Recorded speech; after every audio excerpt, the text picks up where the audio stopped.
Saskatchewan Championship Curling is brought to you by Viterra, SaskTel, Service Equipment, White Ice and Eastside Paint and Wallpaper, Jiffy Lube, CurlSask, and SaskTel Mats.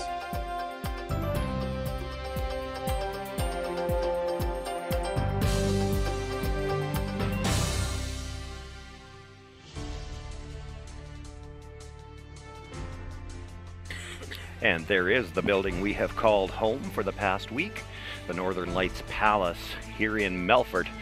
We are here for the 2018 Viterra Scotties Provincial Women's Curling Championship. My name is Sean Joyce, Susan Lang, and Kim Hudson with me in the broadcast booth. Hello and welcome, curling fans. Welcome to the weekend. And still 2 round robin draws to go, and we don't know a whole lot about who's going to be in the playoffs. Here's what we do know. 4 teams are going to make the playoffs. Could be and one of 5 7. losses is too many. We did manage to figure that out this morning. But the other 7 teams still, in some combination, still alive for playoff berths. There could be tiebreakers. There might be none. It'll all sort itself out in the 2 draws here today.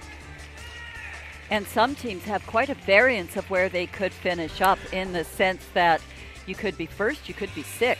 They if do. Very certain combinations work out. We'll try to keep you up to date on that as the draw goes on as well. We're going to feature the game on sheet 3. It will be Candace Chisholm versus Nancy Taryn Holtby Schachtel Martin. But we will keep tabs on the other 3 games as well. Penny Barker and Sherry Anderson are facing off on sheet 1. It will be Amber Holland against Robin Silvernagel on sheet 2. The feature matchup, as we mentioned, on sheet 3, and Chantel Eberly against Ashley Howard. That game on sheet 4. Stephanie Lawton off this afternoon. She plays tonight. She's one of those teams that still in the hunt for a playoff. Going to need a little bit of help, but can do some of that on her own. She plays Candace Chisholm tonight. That is true. And Sean, you don't give yourself enough credit. You're the one who sat down this morning and figured out all these different angles and which way these games could all go. But it gives me a headache just looking at it.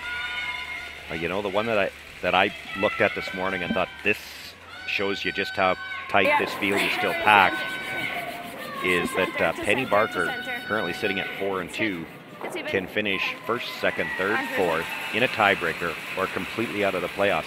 She's got 2 games left and 6 possible outcomes. Yeah. And I believe it's short of Ashley Howard. All the teams that are remaining still alive in some form of playoff play is Ashley's the only one that doesn't have it in her control. Yes, she needs 2 wins, but she needs help. Stephanie Lawton is another one that needs some help, but everybody else, they're controlling their own fate. Yeah, control their own destiny. Ashley Howard, of course, does need to win 2 games today to keep herself in contention. And, you know, you need to win 2. You may as well have to play your last 2 against Chantel Eberly and Robin Silvernagel. Bring it on. And we see, speaking of bring it on, these guys decided to start playing in the first end. We've got a center guard, a rock around. We do see that Candace Chisholm has last rock here because of her win in the draw to the button. Teresa Waterfield with her second shot of the game. The Martin team, skipped by Taryn Schachtel this week, hasn't had the week they would have liked. They got off to a rough start, lost their first 3. Then they got on a bit of a roll, won 2 more. Lost 2 more after that. This is their final round robin game, and they will be out of the playoffs. Not the week they would have liked, and you certainly don't relish being in this role, but they have the chance to be a bit of a spoiler here. For sure, and you know what? I mean, that happens in round robins. Sometimes you have to keep playing even though you know you're out of it, but you do your part, and you come out and you play hard, and you don't like to be the team that plays spoiler, but everybody does once or twice. We see an over curl there, and just rubs that stone over the edge of the 12-foot. The shooter will go through the back of the rings. That was lead Christy Johnson. Now, where I was going with that, we haven't seen a center guard thrown in the first end until this draw. Does that factor in a team that they've got nothing left to play for except to be a spoiler, and they're ready to go in the first end? They're going to go hard or go home. Exactly. And you know, they haven't you know, they've lost a few tough ones. They haven't played great. They're still in the hunt. Those are the teams you really actually don't want to be playing because they have nothing to lose. They're loose out there. They're having fun. And chances are they're going to play great. And you know darn well that they can play. So, yeah, not a lot of fun to play those teams sometimes. Unless you're in the men's, because that means they're usually hungover by this point. Women take it a little bit more seriously. Megan Frerichs with very nice bump tap here to move that Chisholm rock to the back button. And then just back to Nancy Martin's record here as Natalie Bloomfield is setting up for her shot. I don't think the record really indicates how tough their games have been. Other than one game where it was a bit of a blowout, most of their games have come down to last rock. Lots of opportunities for them, and they've played a lot tougher than what that record indicates. So I agree. They've played very well, and speaking of playing well, Taryn herself has played really well. She's stepped in and stepped up and made some great shots. Yep. You got it now. Natalie Bloomfield now settling into the hacks. Try to tap this Yellowstone across the face of her own. This is not an easy shot to have to play in the first end. It's not an easy shot to play in the fifth end. Yeah, at any time. This is going to over-curl. It's going to be on the guard. As long as they roll it off, it's okay. I was going to say not so bad to get rid of the center. Looks like the weight that they wanted. She taps that to the back 12 foot, but over-curled quite a bit from what they were looking for. It's looking mighty yellow in there. You got her. Having said that, Chisholm does have last rock. Megan Frerichs now with the intern come around Kemp to try to get to the shot stone at the back of the button. Back 8. Stay close. Back 4. As we said, Taryn is here skipping Moving down. the Nancy Martin team, and I know Susan knows a little more than I do. She's been following it very closely, but Nancy Martin and her partner in the mixed doubles did qualify for the playoff round, but lost out in an extra end in a tiebreaker this morning. Okay, you got her. Straight up. Peel. You got her now. again, this is one thing we've talked about all round robin is Natalie ascertaining exactly what weight you want, and Peel is certainly a lot more, you're looking at 7.5 seconds here instead of a 9-second hog-to-hog hit, and it makes a huge difference on putting the broom down if you don't throw the weight that's called for. So it makes the hit, curled just across the face of that stone, drives it back, and yellow onto the red. It is now Yellowstone sitting on the button with shot rock, and yellow to come. The shooter really didn't get off the center line, so it's still pretty much buried. Yeah, bit of trouble there. Yeah, and to refer to your point, Susan, it's what you call sensitive ice, and that's a good thing.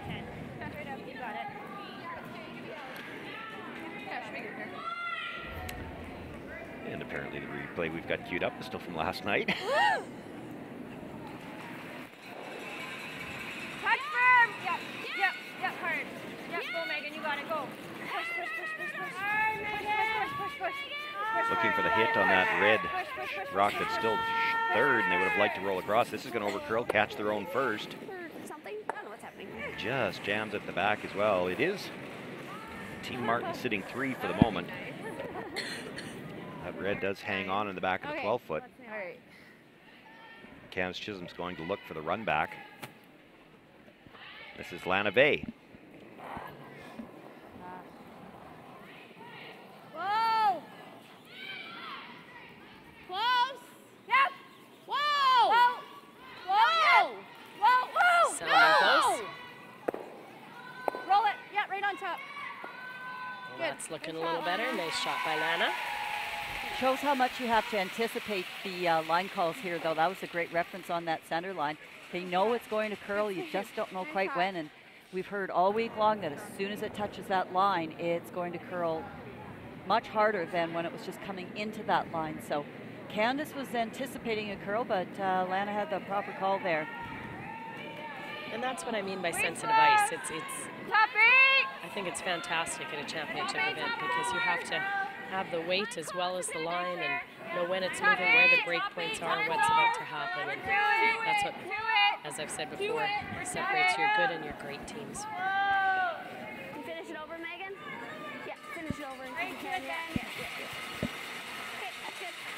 It is still Team Martin sitting 2, now 3. They were trying to get a piece of that rock under the guard. I believe the rock that was just thrown is just about completely open, and that should leave a double opportunity. This will curl up here. All right.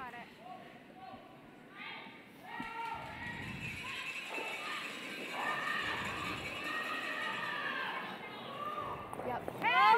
Yep. 10. Yep. 9. Whoa. 3. Hard. Got to get by the guard. And how many of those have we seen this week? The feather tick on the guard.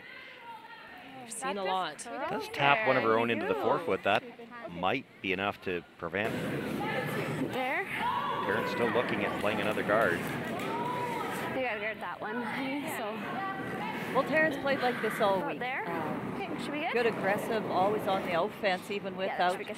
hammer type of play, and she's always had these really exciting ends. And here's a perfect example right off the bat. First end, and it's I'm throwing the guard. Yeah. So you have to guard the one on your side. So. Okay. Yeah.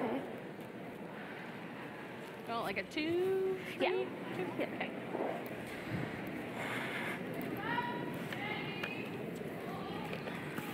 Curling with Jill Shumay when they You got it. won that provincial. I believe that was in Balgony, where Jill just shot lights out. It's also the very same year that Teresa Waterfield, on the right as you look at the screen, she won her junior championship. Wait, nice. 2. 2. Mine's close. 2. Mine's Just close. a 2. Just 2. Mine's good. Teresa. Got a curl. Go, Teresa. Hard over. Hard. As far as it'll go. Hard. Got a ways for this to curl, but it does all its finishing right at the end. Go, go, go, go, go. Okay. Nicely swept. Nice sweeping, guys. That, I think. Okay. Jeez. Yeah. Okay, there with hack. I think so. I like it. I think it'll come up. It will, yeah. Yeah. Yeah, it certainly will. If Lana's hit curled that much on easy hit weight, you can certainly expect a hack weight shot to have some nice movement. And with lively rocks and a fast house, we've seen a lot of doubles and rocks moving around with less weight than sometimes you think you need. Yeah, that's true. Well, that was my initial thought. I was just going to make a positive comment How about much Lana. can you see? Can you see probably half? Lana's always one who's played with quite a few teams or a few different people, whatever the case may be, but she's always a very positive player. You know, even in her interaction right there with Candace speaks a lot about the positiveness of her. And she's also very funny too. Oh, she's quippy, and She's got a great sense of humor. and very chill. I don't think Lana ever gets tense out there or nervous. It's an amazing attribute to have. Whoa, whoa, whoa, whoa. Oh, that guard comes into play. Just again. Takes that guard, does come back, and at least stays in the rings. If she does get a chance for the double, it could be for 3. Yeah, I it didn't could know be. whether we could. I guess she could. Maybe. I think that's That was pretty lightweight. If they were calling half weight, that was just giving me a little bit. not going to. I don't think that was much more than back line even. Better be on this side. Probably just And a bit of an underthrow. There's fine. Whatever, That's hard to get. You can't. whatever Candace is going to be looking at her last one, it's not going to be overly easy here. Okay, it'll be on your side there. Just top 12. Top 12, if it's lighter, that's okay. Yeah. But Okay. You got it.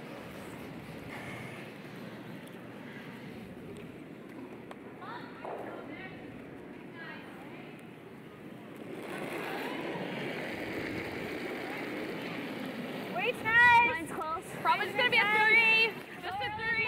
Yeah, then it was a 3. So just a 3. They're hoping that'll stop just short of the rings there, tight to the house. Hard. Okay, where? 3. Well then, 3 though.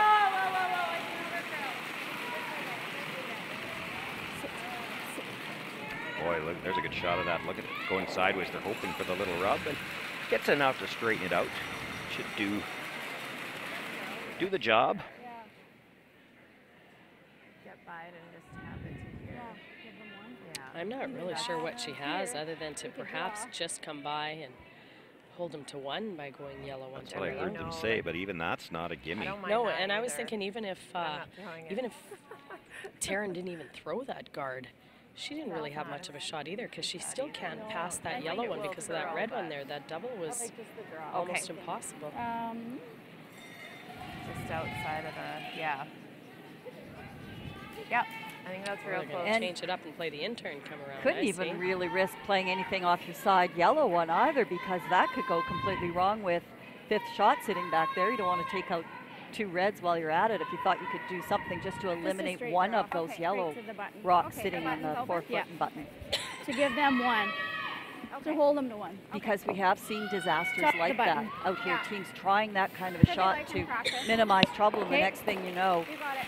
your two stones are the ones flying out of the rings. Yeah, that's right. So Candace Chisholm with her final stone here in the first end of play. Line's Needs good. 2 wins today and needs a little bit of help. This isn't the start they were looking Close for. the line. Needs to catch a piece of the top of the button just to hold them to a steal of 1. 6. Line's good, line's good. Yep, yep, yep. I think they're going to have to go hard for weight here. They've got to go for the line to get it by the guard too. They get it by the guard. They still have to get by the rock at the top of the 4 foot. That's all right, good seat. Over Two curls and yellow? does Yeah. come up just a little bit short. It will be a steal of 2 for Team Martin to start this game.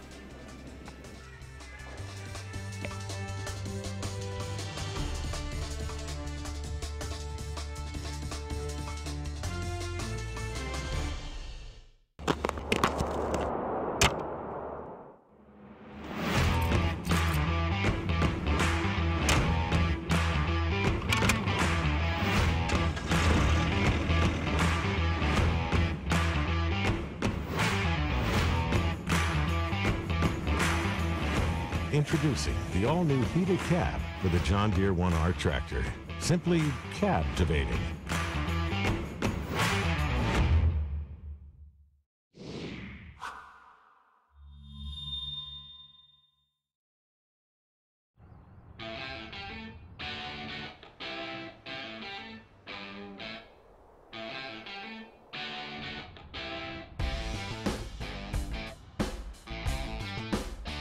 Take your Share More plan with you and enjoy worry-free data in the U.S. The all-new Share More Canada and U.S. plan, now available from SaskTel. Welcome back, everyone. Well, all of the games still factor into the playoffs, and we're going to keep you up to date to the best we can. Susan, Kim, you've got an update for us? Sherry Anderson nosed on her blank attempt and gives Penny Barker the hammer back here and takes a 1-0 lead to the second end. On sheet 2, we've got Amber Holland playing against Silvernagel, and we do know that Silvernagel's clinched one of the playoff berths, playing against Amber Holland, who at 1-5 is definitely out of contention. But again, one of those teams that you don't like to play because you know they're playing pretty loose. Anyway, Amber did not make her blank attempt, and it was a steal of 1 to Silvernagel. 1-0 Silvernagel playing Holland. Even though Candace Chisholm had very nice full 4 foot weight drawing on her last shot there, she still couldn't outcount the 2 Martin stones there on the button, and the 4 foot gives up a 2-point steal to Nancy Martin's team, down 2-0 playing the second. And over on sheet 4, we got Chantel Eberly, another one of our leaders at 5-1, playing a team that needs to win 2 games today, that being Ashley Howard. And Ashley's starting off pretty strong, gets her 2 points in the first end, 2-0 Howard over Eberly. Thank you, ladies. Well, we see the first stone brought into the rings here in the second end. We did see the Martin team throw the guard in the first, but with the 2-point lead now, they'll play a little bit more defensive, try to force Team Chisholm to be the one taking some chances. Exactly. It's Teresa Waterfield 3, 4, looking to 4, 5. put a nice guard on the rock that she just drew to the top button, center line. Stay close, yeah, line. It's dying. No, it's just gonna be like like biting 12 maybe. Okay, that's good. That's good. Line's good. Right over. Yeah. Yeah. Yeah. Nice throws. Good season, guys. Good shooting by Teresa. Candace Chisholm now will look to corner freeze to that from the out turn with Christy Johnson's final stone. The nice thing for Candace Chisholm here, when you're freezing from this side, anything that bounces later on, you're bringing it towards your corner guard. I can yell it now. I think it's yep, hard line. I'm really coming down. Gotta go for So I have a Wade. question for you, Sean. We've had the minus 40 for the last week or 2 or 3, or feels like endlessly. But it's going to warm up this weekend. Is that going to play a factor in how good the ice has been? Is it going to change at all? Well, that's a good question, and I guess we'll have to wait and see. I think the we had an issue here. We were here for the Tankard a couple of years ago, and it was frigidly cold. It made this week look like Hawaii. Balmy. Yeah, and the temperature really didn't factor on that. One thing that I did notice here that they've done, and they don't do it in all of the buildings that we play in, but they left the glass up when they put the ice in the arena. And part of the issue there was they left that glass up to try to control the airflow coming down onto the ice surface. Just the construction of this building, the ice surface is actually below ground level. Yeah, that's interesting. Because like I said, we've been raving about the ice. The ice has been fantastic, so I'm really hoping it doesn't change a whole lot and that it holds up all weekend long. So I'm sure our ice makers are right on top of that. It's still, even by the forecast, supposed to stay above the freezing point. I would be more above the concerned, freezing? or No. pardon me, below the freezing point. I would be more worried if it got above. If we saw some humidity get into the air, then we might see some frost. Yeah, line. 8, 9. We're there. 10. We're really All big. there. I thought it was good, and then a few feet after, no. Not what you want to see from your sweepers on a draw attempt. They're about 5 feet back at a rock, just kind of strolling along with it. And this one will slide through the back. Taryn not wasting any time at all to call a guard here.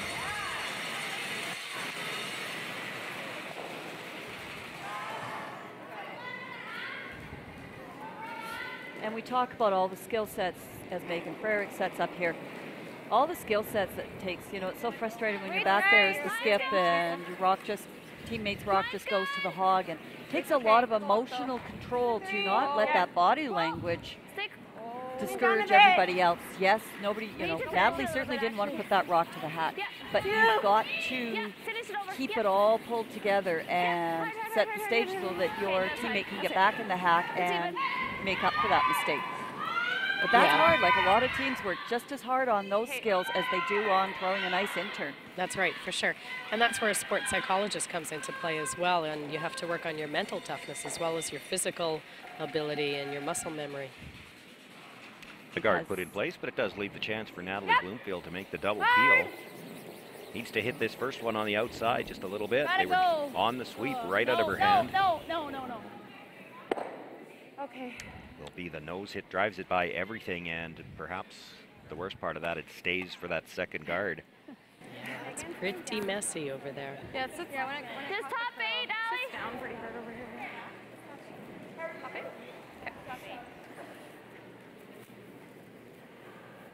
I'm going to go on the big assumption here that Nancy Martin is a passenger in a vehicle, but she just sent a nice note saying, driving home from Portage from those Olympic trials, watching Team Martin on the live stream. Woohoo, go team. Well, Nancy, all I can say is we're all very proud of you, and you guys had a fantastic run there.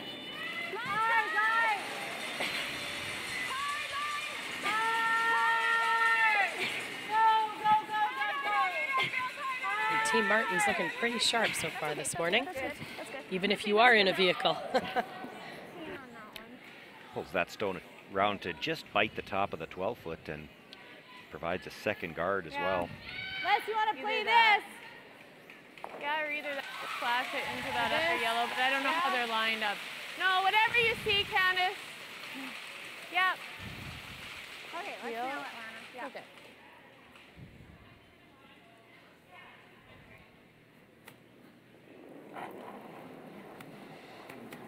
So trying to bail out of trouble again for a second end in a row. Lana Vey looking to move at least 2, if not 3 rocks around here. Free! Hard, Christy. That gets things Sorry, moving. Candace. She managed to move all 4 of the guards. I don't think there's still a hole there, though, is there? I think there might be, although you could plug it pretty easily. There's a hole to get to Shot Rock. Oh, there's a better view. Yeah, for sure. And we're going to see the call of the guard. Heard Lana say sorry, but you moved 4 guards. I don't know how bad you can feel about that. We are sitting at center ice here in the media booth, so sometimes our angles aren't quite right on when you're sitting there looking sideways. It's great when Carrie's able to pan out here and give us that full-length view. 3. Little for line. 3. Just here, guys. Just a 3. Right here. See. Little bit. Oh, just leave it. Good. Nice Good shot. Good see you guys. Nice.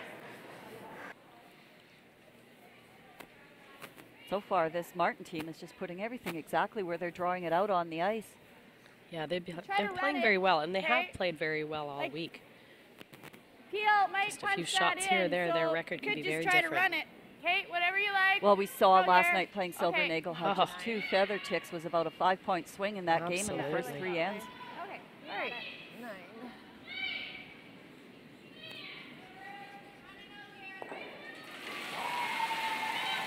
Lana Vey going to look to make the run back. Yellow onto the yellow shot stone at the top of the forefoot. And like to roll them both out of play if she could. She's close. Takes the hit on the front one. Oh, Boy, I think great they were trying to go try. the other way. That snapped on them.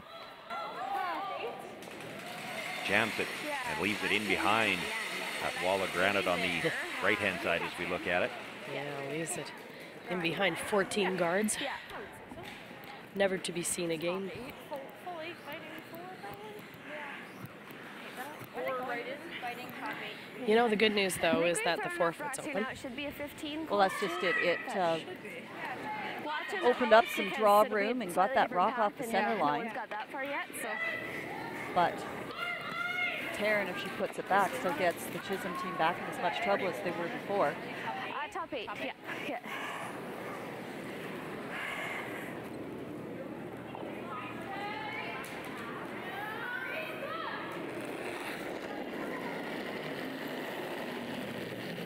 Wait close. Line's good. Really close. Drop 7, 7, 6, 7, 6. Taryn Holte Need it to stack. had a steal of 2 in the first end.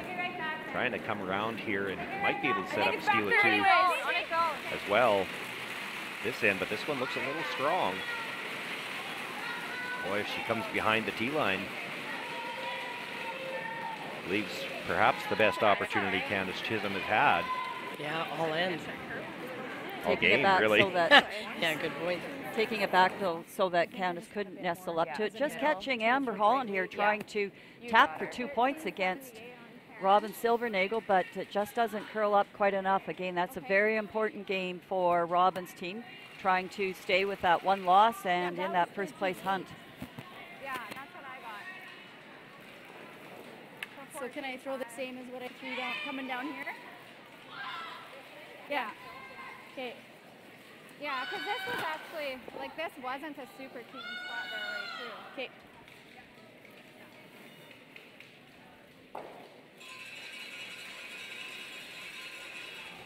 So a glimmer of hope here for Candace. It's sort of their best opportunity here in an end and 3 quarters Close for line. Yep. to not only get in and out count that yellow, but to actually build up for a possible 2-ender here with a good draw. Hard.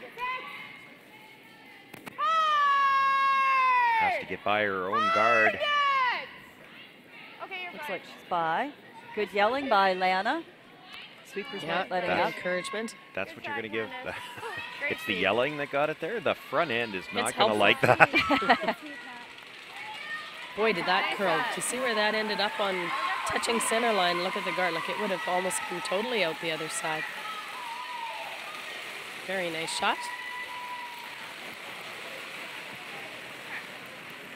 Okay, star on top.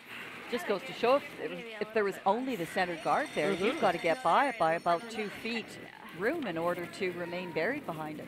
Again, those are those little things that you're watching for the next time you're having to play that shot.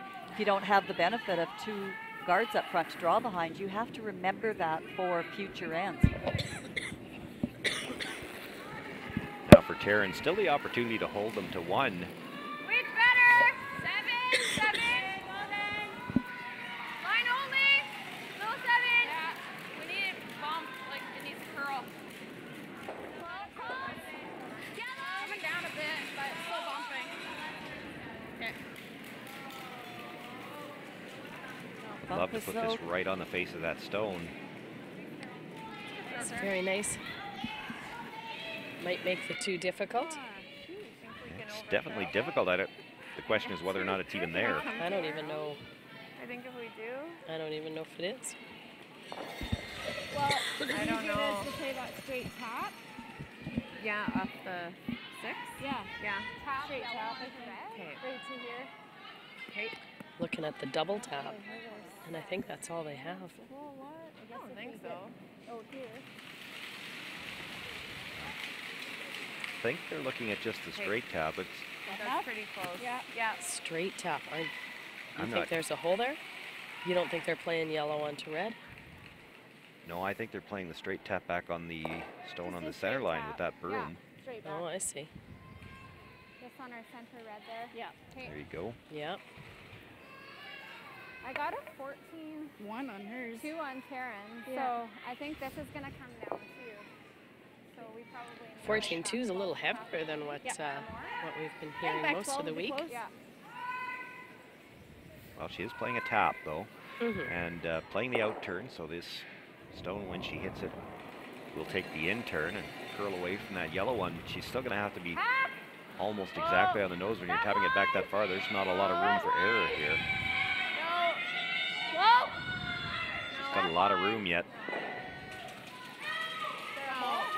Needed to get almost to the nose of this stone. It's going to hit it just on the edge, and that won't do any damage. It'll be just the single point for Candace Chisholm. Nancy Martin's team will take a 2-1 lead into the 3rd end.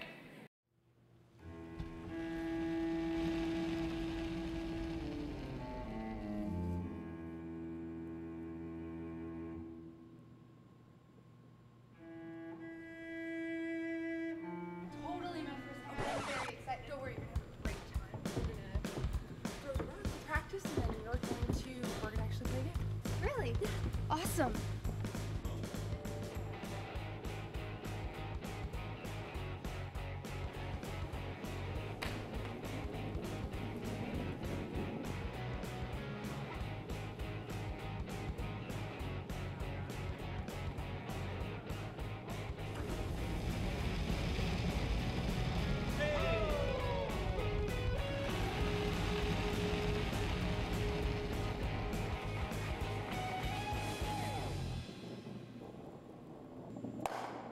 Not better.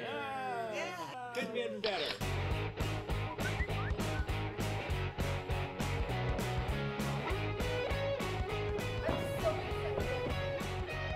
Want to try it and have some fun? Hurry hard to your local curling center or visit CurlSask.ca to find a curling center near you. Winter's just around the corner, so drop into Jiffy Lube for your winter oil change. No appointment necessary. Jiffy Lube. Be wise, winterize. Welcome back, everyone. Again, we'll try to keep everyone up to date on all of these very important games to the standings here in Draw 8. Sorry, I can't tell you if it was a force or a nose on blank attempt, but it was a very open end. Penny Barker takes one to tie the game going into third, 1-1. And we saw the steal of 1 by the Silvernagel team, makes that score 2-0. Silvernagel over Holland. We saw Taryn Holtby draw up to shot rock there against Candace Chisholm. Candace tried to raise a tight center guard into a very tight button area, didn't curl up enough. Gets her 1 point to get on the scoreboard, still 2-1 for the Nancy Martin team playing the third. And over on sheet 4, Chantel Eberly answers with a deuce of her own, so the score there tied 2-2, playing the third end.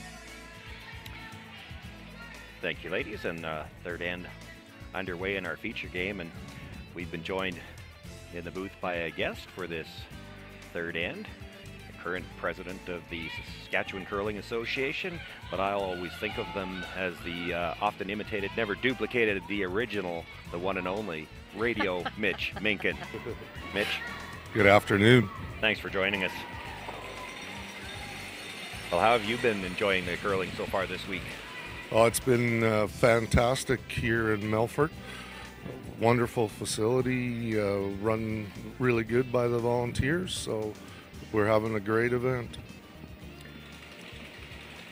Do you have any official duties at an event like this, or is it just, you know, buying announcers drinks, that sort of thing? Yeah, that type of thing, yeah. Well, we've had quite a few things to do, just helping out our crew, but of course get to speak at the opening ceremonies and at the luncheon, and we get the best part of the whole weekend to hand out the jackets and the crests at the end. Oh, so everybody wants to see you Sunday afternoon. Everybody would love to see me Sunday afternoon. Yeah, that's the best part of the weekend. That would be the best part of your job, too, I would think. It takes a lot to organize these events. Mitch, how long has this committee been planning and preparing for this Scotties Week? Well, these provincial championships, planning starts right now for next year's event. This is, I've been doing this duty since I think it's 2012 now. This is the fourth time in that span of time that we've had a chance to come back to the same facility twice. Do you find that these facilities that have done a Scotties and a tankard, in whichever order, does everything run a little bit smoother that second time? They kind of have all the infrastructure, so to speak, in place? You bet. They get their volunteer crew together. Last year we were here for the juniors, junior provincials, so you get the officials all lined up and all their volunteers going. It helps to bring more polish to the big events. Well, the committees have certainly done a great job here this week. It's pretty flawless. Things have run very, very well. Team Martin continuing to sit one on the corner of the button behind a couple of guards, but they have last rock here, and the center's getting a little congested, so looking to play the double peel here. Megan Frericks from Saskatoon.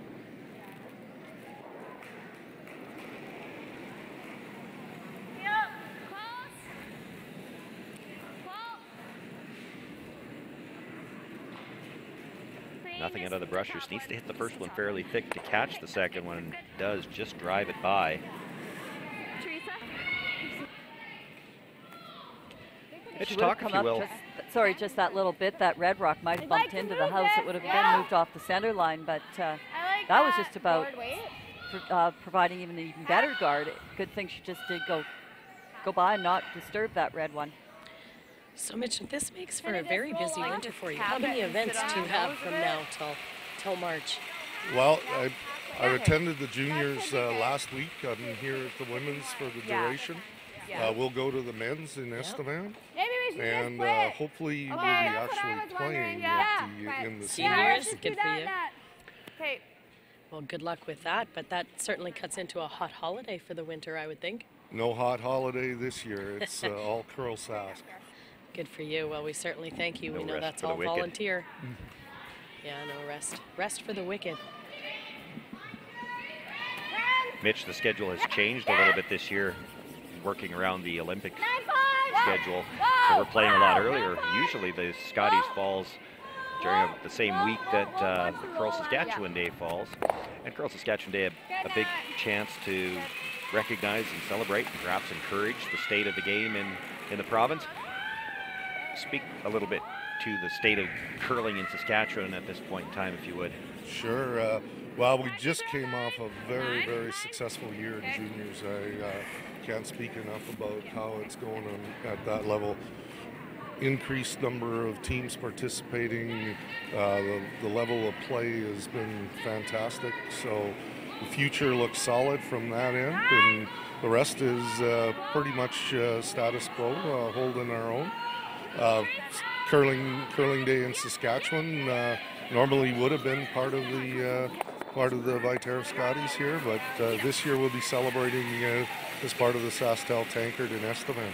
Megan Frerich's just celebrating out there with a huge triple, rolls her shooter in behind the guard for an extra bonus. Super shot there to get out of some serious trouble. Right about now, Candace Chisholm's got to be thinking to herself, how is this team out of contention? Well, Mitch, a lot of good news stories out there in Saskatchewan curling. That was really encouraging to read, where Leader Saskatchewan was able to reopen a club that had been closed for a couple of years. So great to see those volunteers in that community, because that's such a key community out in that part of Saskatchewan. Yeah, after an unfortunate incident, it's great to see clubs rebuilding rather than closing down. Good shot, Lana.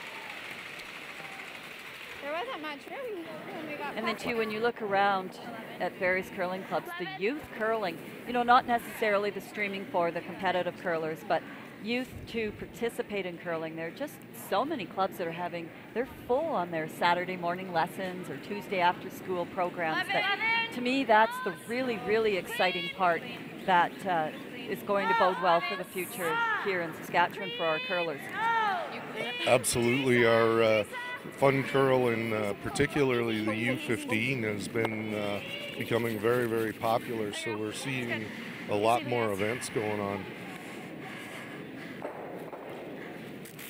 And the future of competitive curling looking bright as well. Do you find, and I know we're just started at the U18, the new national competition, but you've got the winter games, the U18, the juniors. You've almost got the juniors divided into 3 age tiers, and it's a nice start for them if they want to start along a competitive path. Absolutely, and you know, it's all. Hopefully, this will all keep equal play and past the juniors and move right on into the older age ranges. Ooh, unfortunate jam there. It's just been one of the nice things about curling, really, through the ages. It doesn't matter what level you want to play at. There's a league out there that you'll fit into just fine. The key is to get them started. Yeah, get them started and catch that bug and stay with it for life. Chance here for Allie Jenkins to split the rings and set up the deuce. That's the great thing about curling. It's a lifelong sport, as opposed to some of those sports that you have to be quite young to play. And then too, speaking of exciting years, I mean, that's just sort of the icing on the cake, having the Brier in Saskatchewan this year, in Regina there in March. That just keeps building all that enthusiasm for the sport. With the 9, it just really ran. So I think with 9-5, that should be close. Okay. Yes, Regina should be an exciting time during the Brier, good old Western Canada hospitality. I remember thinking when they named St. John's as the Brier host for last year's Brier, thinking immediately after that, who is the poor community that has to follow up the big kitchen party that's going to come out of Newfoundland? And then when they named Regina, I thought, if there's somebody that can follow up a Brier of that caliber and excitement, it is here in Saskatchewan. So I'm looking forward to that week in Regina. Yep, it'll be a party. Of course, a new format for the Brier this year, and that's going to make for perhaps the strongest field ever, with one extra CTRS team in there. Real hard. It's okay. Go hard. Hard, guys. Hard. So the Martin Yellow Rock, not quite as high, as deep as what they would have liked, does allow for this roll opportunity, and Candace just about gets it, but it looks like it's open with extra room to spare. Okay to play this, hey? Even just nose is okay. Nose is okay too, yeah. Nose and just a 10. Yeah, got it. It does still curl here quite a bit in this spot, so watch that. Discussion between Allie and Taryn saying that nose is okay. I don't know that nose is okay. That would leave room for her to hit and roll in behind cover for shot. I think you want to roll one way or the other. You can take your choice. You roll behind the guard, or you roll well into the open again and make it tough for her to take your deuce away. Right, because Candace got halfway in behind that guard, shortens up the roll for the next time if you are there for the opportunity again. So remind me, I do know the Olympics come before the Brier, and I know that our Kevin Cooey was not Team Canada, so he has to go through, if they even want to attempt playing into the Brier, they have to go through the Alberta Provincials, or are they just not playing? I'm not sure what their status is. They're not Team Canada, that's for sure. So if they were wanting to compete, they would have to come through the Alberta system. I'm sure they're quite happy and fine just playing in the Olympics. Just. That's okay. That's fine. And the new format, I believe the way it works is that after all the provincial representatives have been determined, the top 2 CTRS teams that aren't already at the Brier will play a single game play-in right before the first draw, or is it during the first draw? So chances are he'd qualify for that then. You would think at the very least, yes. Yeah. Yeah, that's on the Friday night prior to the round robin starting. In Regina. In Regina. Fun. Easy. No. Easy. 9-5. No. Clean. No. Whoa. Double. Whoa. Double. Yep. Makes the hit, comes across. Will she get the double? Okay. Just underneath. Taryn Schachtel, a chance to draw, needs to hit rings anywhere to pick up her 2 points here in the third end, and she could jump out to a 3-point lead trying to play spoiler. Is it 15, you think? I think so. Taryn makes this draw. That's just always so encouraging and such a lift for a team that when you do get a mistake from the opposition and then you're able to hold that for all the subsequent shots after that. That's just that little extra oomph. When you make your opposition pay for a mistake, that just really helps get your shoulders back and your chin up a little bit more. Mine's good, all you. Gotta go a bit. Running a bit. So gotta go. All you, mine's good. Rushers have not left this since it left her hand. Been some Looks like she's got nice sweeping. weight by the hog line. And now they back away. Pulls that stone into the top of the forefoot. Will pick up her 2 points. The Team Martin will have a 4-1 lead when we come back for the fourth end.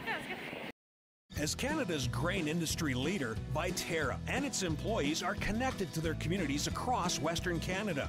Through its community investment program, Viterra supports a wide variety of causes and initiatives, including those focused on sports and recreation that encourage teamwork, integrity, and high performance. These same values guide Viterra's employees when providing farm customers with trusted advice and quality service.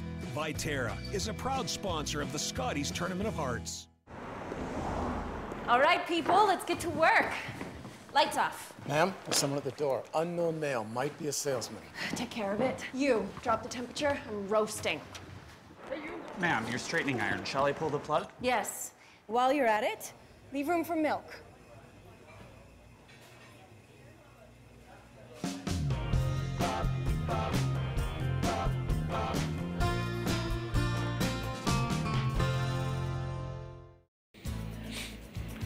Welcome back, everyone.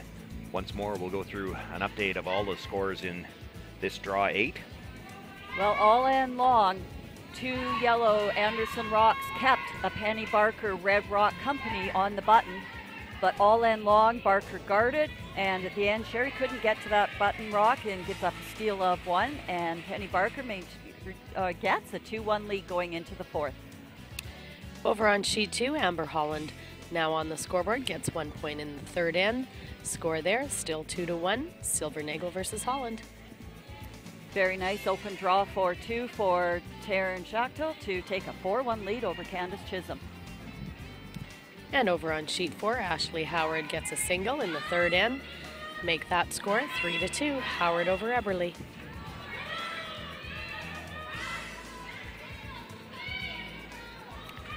So once again with the 3-point lead now, Taryn Schachtel calls for the first stone into the rings. Didn't get that one to the top of the forefoot, overthrowed a little bit on them and just a little bit short, but it is shot rock in the 12-foot, and Christy Johnson will look to throw the corner guard. I'd sure rather see it there just fighting the top 8 than going back to back 8, because we've seen all week long how those first draws in the back 8 have created difficulty. So a very good position there for Teresa Waterfield's shot. Absolutely, those back rocks or rocks behind the tee line are nothing but trouble. Yeah, it just really goes.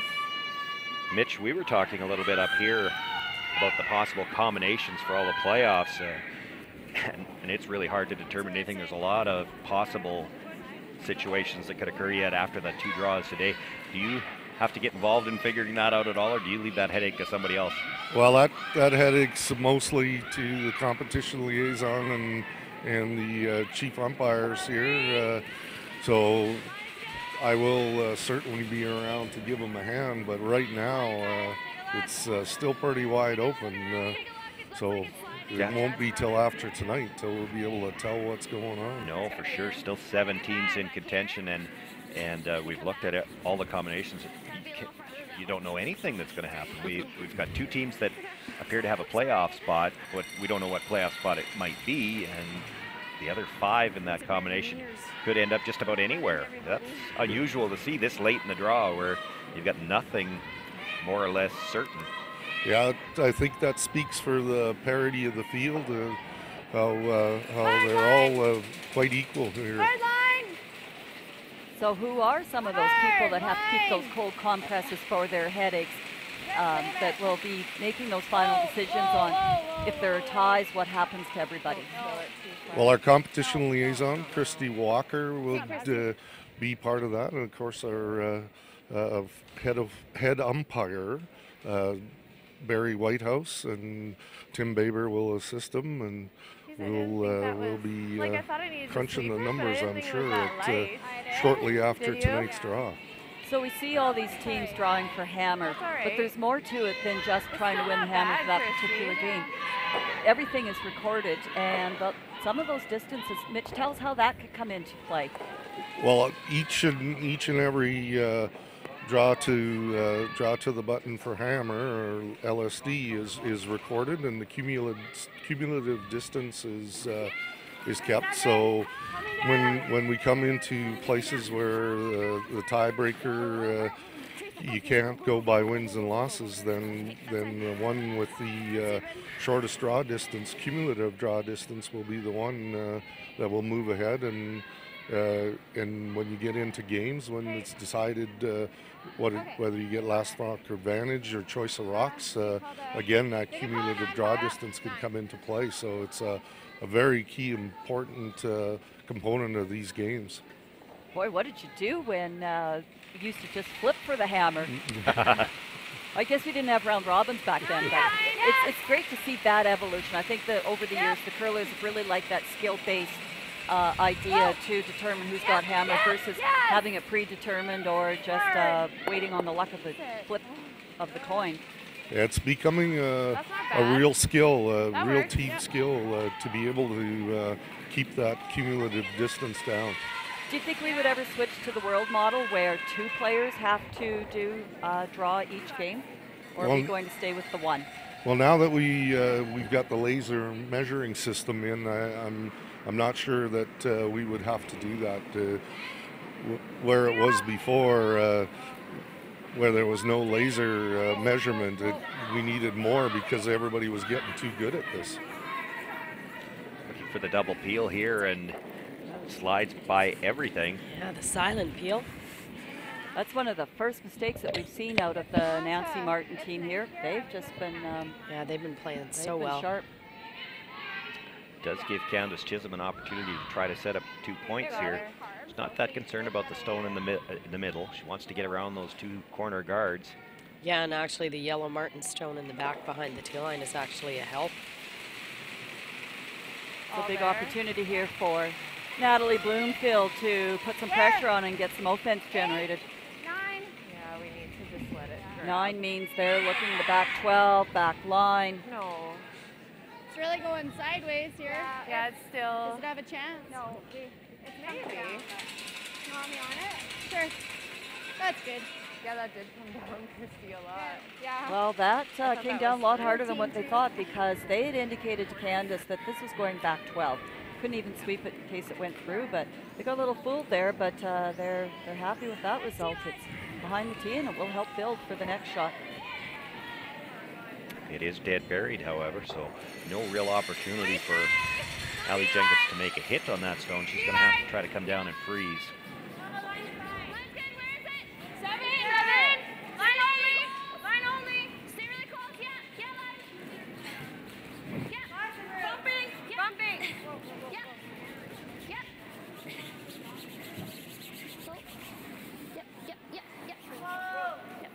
Very nice shot there by Allie. Comes down, sits right on the corner for shot rock. Okay. There's not much. Just freeze. I think just freeze it, yeah. You can almost like bump it a little bit. Okay. Just kind of back house, back 12. 14. Get to nose probably. Good. Well, that, yeah, Allie's here 14 and 6. So. Okay. So 14-3. Yeah. Okay.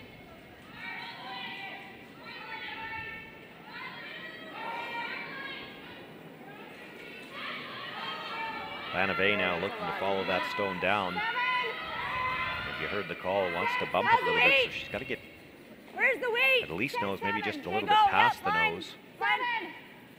Hard. Tapping a bit. Okay, whoa then. Whoa, whoa, if you're tapping. Whoa. Lots of room by the guard.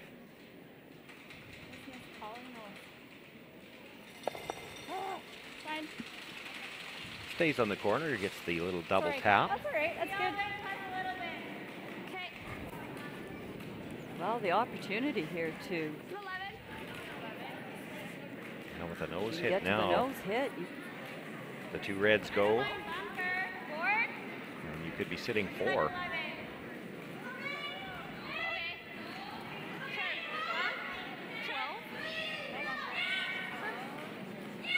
But not looking to throw a lot away here. They've even just brought it down another few feet. If I hear the 12 correctly, that's just getting a rock just sort of somewhere just to the boards type of weight. Oh, I think Heavy she half. Yeah, I think. But she has fallen 11, so a little firmer. Yeah, I was going to say, I think she can only see about half of this. By the guard. Makes the hit, does clip the yellow now. Will the first stone get all the way out of the rings? No, Good it's going enough to hang to on sit for the back 4, of though. 12, but it is enough to sit 4. But really sharp pickup there by Teresa Waterfield, already on that like, red rock to almost sweep it all. as deep as she could Okay, in the like, 12-foot. get And the nose. that's just one of those multitude of little things that Like teams that? need to be aware of What and kind of some, weight? to set up, get rid of that What red weight? rock. Like here? Yep, I don't mind that. 10, I Actually, think is better. this is probably good. It'll keep Okay. it straighter. 9-5. Yeah. Okay. Oh, that looks like so much. Okay. Okay. You got it, Lana.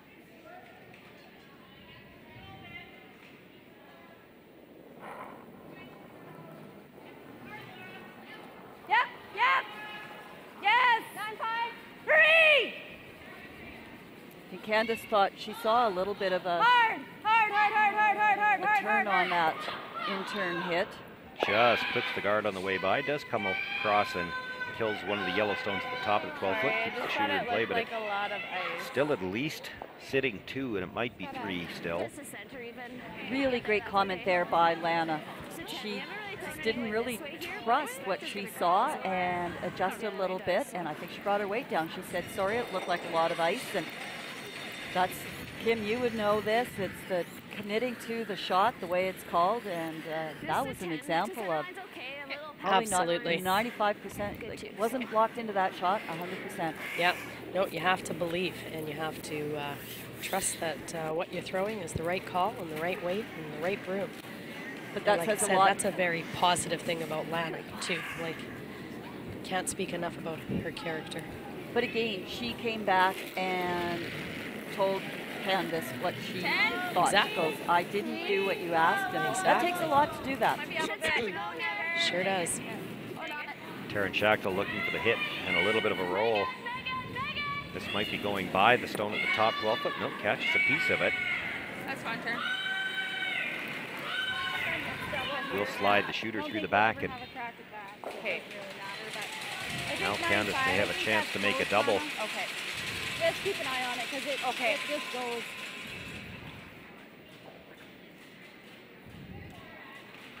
Probably has to make the double here. If she plays the hit and roll, I don't know that she'd be shot rock. Yeah, I don't think so. Run the double. Okay. So double it is. Just a nose. 9-5. Yeah. What do you think, ladies, or Mitch? You can pipe in on this too. If she ever catches that one at the back 8-foot thin enough, is there any chance she could clip the other one on the way by? Maybe get all 3 of them moving. I don't think you could ever get all 3 of them out, but she wouldn't have to move it more than a few inches to maybe bring that one at the back of the 12-foot back into play. but just rattle them all around. Off! Off! Nothing out of the brushers so far. Clean! I think I saw a hand signal indicating the weight might be a little up. Take. Makes the hit, jams the first stone, and your shooter will roll all the way across and out of the rings. Still sitting 2, I believe. Yeah, I think we want to be on this side of center line. Yeah. Just full club even. But actually a little bit tired. I think, yeah. We just want to be over there and try and make that draw a little bit harder. Yeah. You put it on that side. About 16. Over on sheet 4, we do see Chantel Eberle's last rock, and I'm sorry to say I can't tell what's shot, but judging by what she's playing, or maybe this is the easy way for her to get her 2 points either way. Looks like she's playing the outturn, playing the tap. Yeah, Might be the only way to get through. I don't see another way to the forefoot. no, exactly that. And this is, like I said, 5-1 Eberle, 2-4 Howard, 2 teams that are still very much alive. Not past the guard quite yet. Still needs to hit that fairly solidly. She's got that one yellow at the back, 8-foot, that she's got to beat out on the roll. And I can't tell if that roll's too tell far. from here either. If I was a guessing person, I'd say 1 red. They're taking a good look, so we'll find out soon enough. Looks like they're calling for the measure. It's there. Go Megan a little bit. No, that's good, that's good, that's good. Another nice shot by Taryn, just where she wanted that.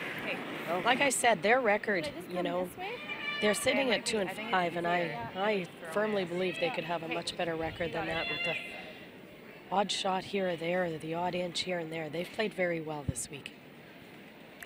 So with the corner guard that you can see on the right-hand side, kind of visually in the way of the out-turn draw path, the stone Taryn just delivered in the way of the in-turn draw path to the middle. Candace is going to play have to play just to the corner of the forefoot. And not that you can't make this, but it's not the shot you like to play in these situations. You'd like to be able to draw towards the button. Absolutely. It's a little thing, but it's exactly what Taryn had in mind, was to take the comfortable shot away. You're right, and she didn't want to go deep and leave her the open hit or anything like that either, so she threw it exactly where it needed to be. And the brushes say right away it's all like there, that. and they have backed right away from this one.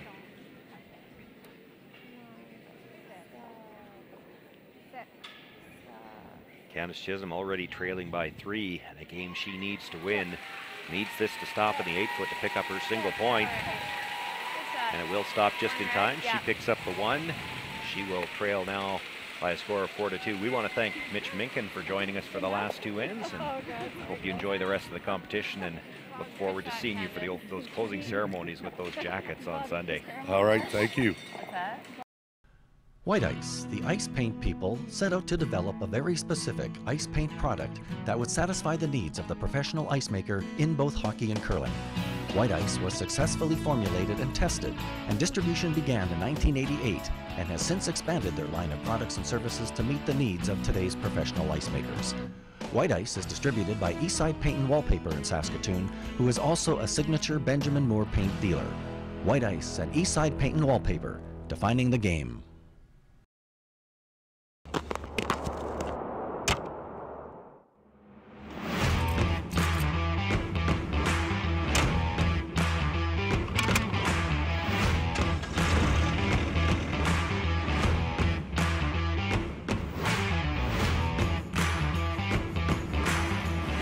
Introducing the all-new heated cab for the John Deere 1R tractor. Simply captivating.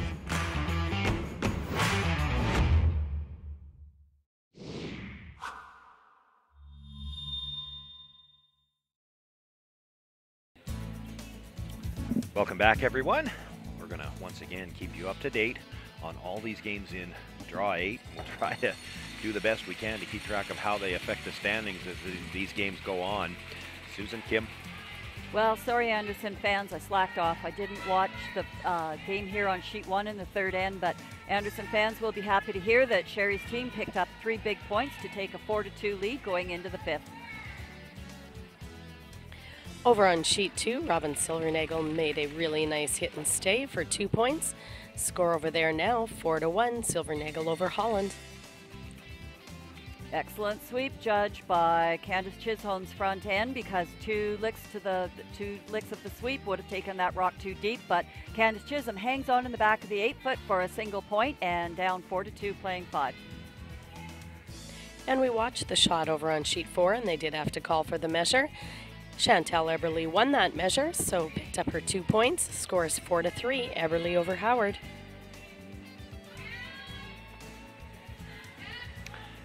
That one a big game for the Howard team. They're one of the must-win teams at 4 losses that not only do they need to win out, they need some help.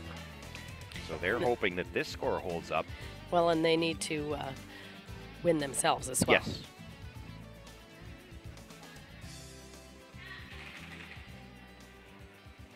Line's good. Weight's pretty good. Okay, go if you need to. Center guard was called for to start this 5th end, and the come-around attempt, Coming down. perhaps a little deep. It's Little on the deep. button, and if anything, just a slight, Just go. slightly more to the back of the tee line. So here was the come-around freeze attempt, and it's going to come up short, just biting the 12-foot. Because that one to me out of her hand looked.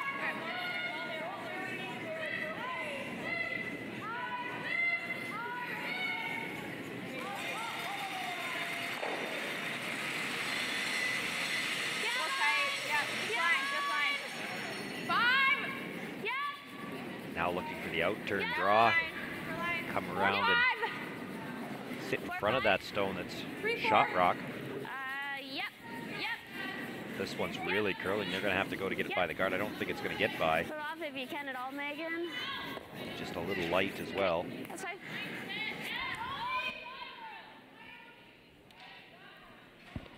May have lined up those 2 reds for a tap. Just a That's tap. what Candace is looking at. Like what kind of weight? What are we Back doing? 8? Yep. Okay, tap. All right, you got her.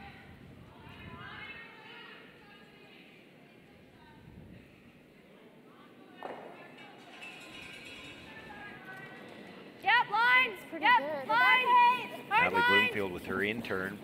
Hard line. Hard, guys. They were on the sweep right away.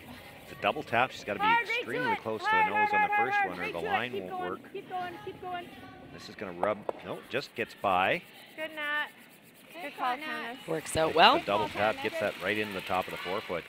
I think Candace Chisholm, even though there's one yellow rock on the button that happens to be shot rock, Candace is quite happy with the way this is setting up, considering she's 2 down without. So we do see Taryn going to do a little cleanup out front. Yeah, she's probably not thrilled about all those rocks in front, but the double peel, the most obvious double peel, the 2 on the right side as we look at it, awfully dangerous to make a play on those. It could come back into shot rock. Yeah, especially because you're going to be running the red into the rings right towards those rocks. So our 2 coaches there, Cheryl Beckler from Saskatoon on the left and Bobby Dorr from Estevan on the right-hand side. Bobby with the Chisholm crew and Cheryl with Nancy Martin's crew. Ours or give us something. Yeah, that's what I was thinking, if we went over there at least. Like, because they can't nail that and roll behind these 2. So that's what I was thinking this way. Yeah.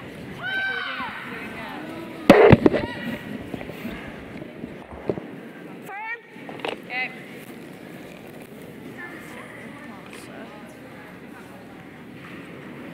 All right.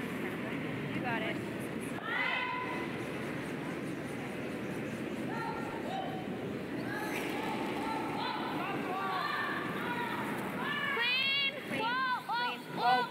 Whoa.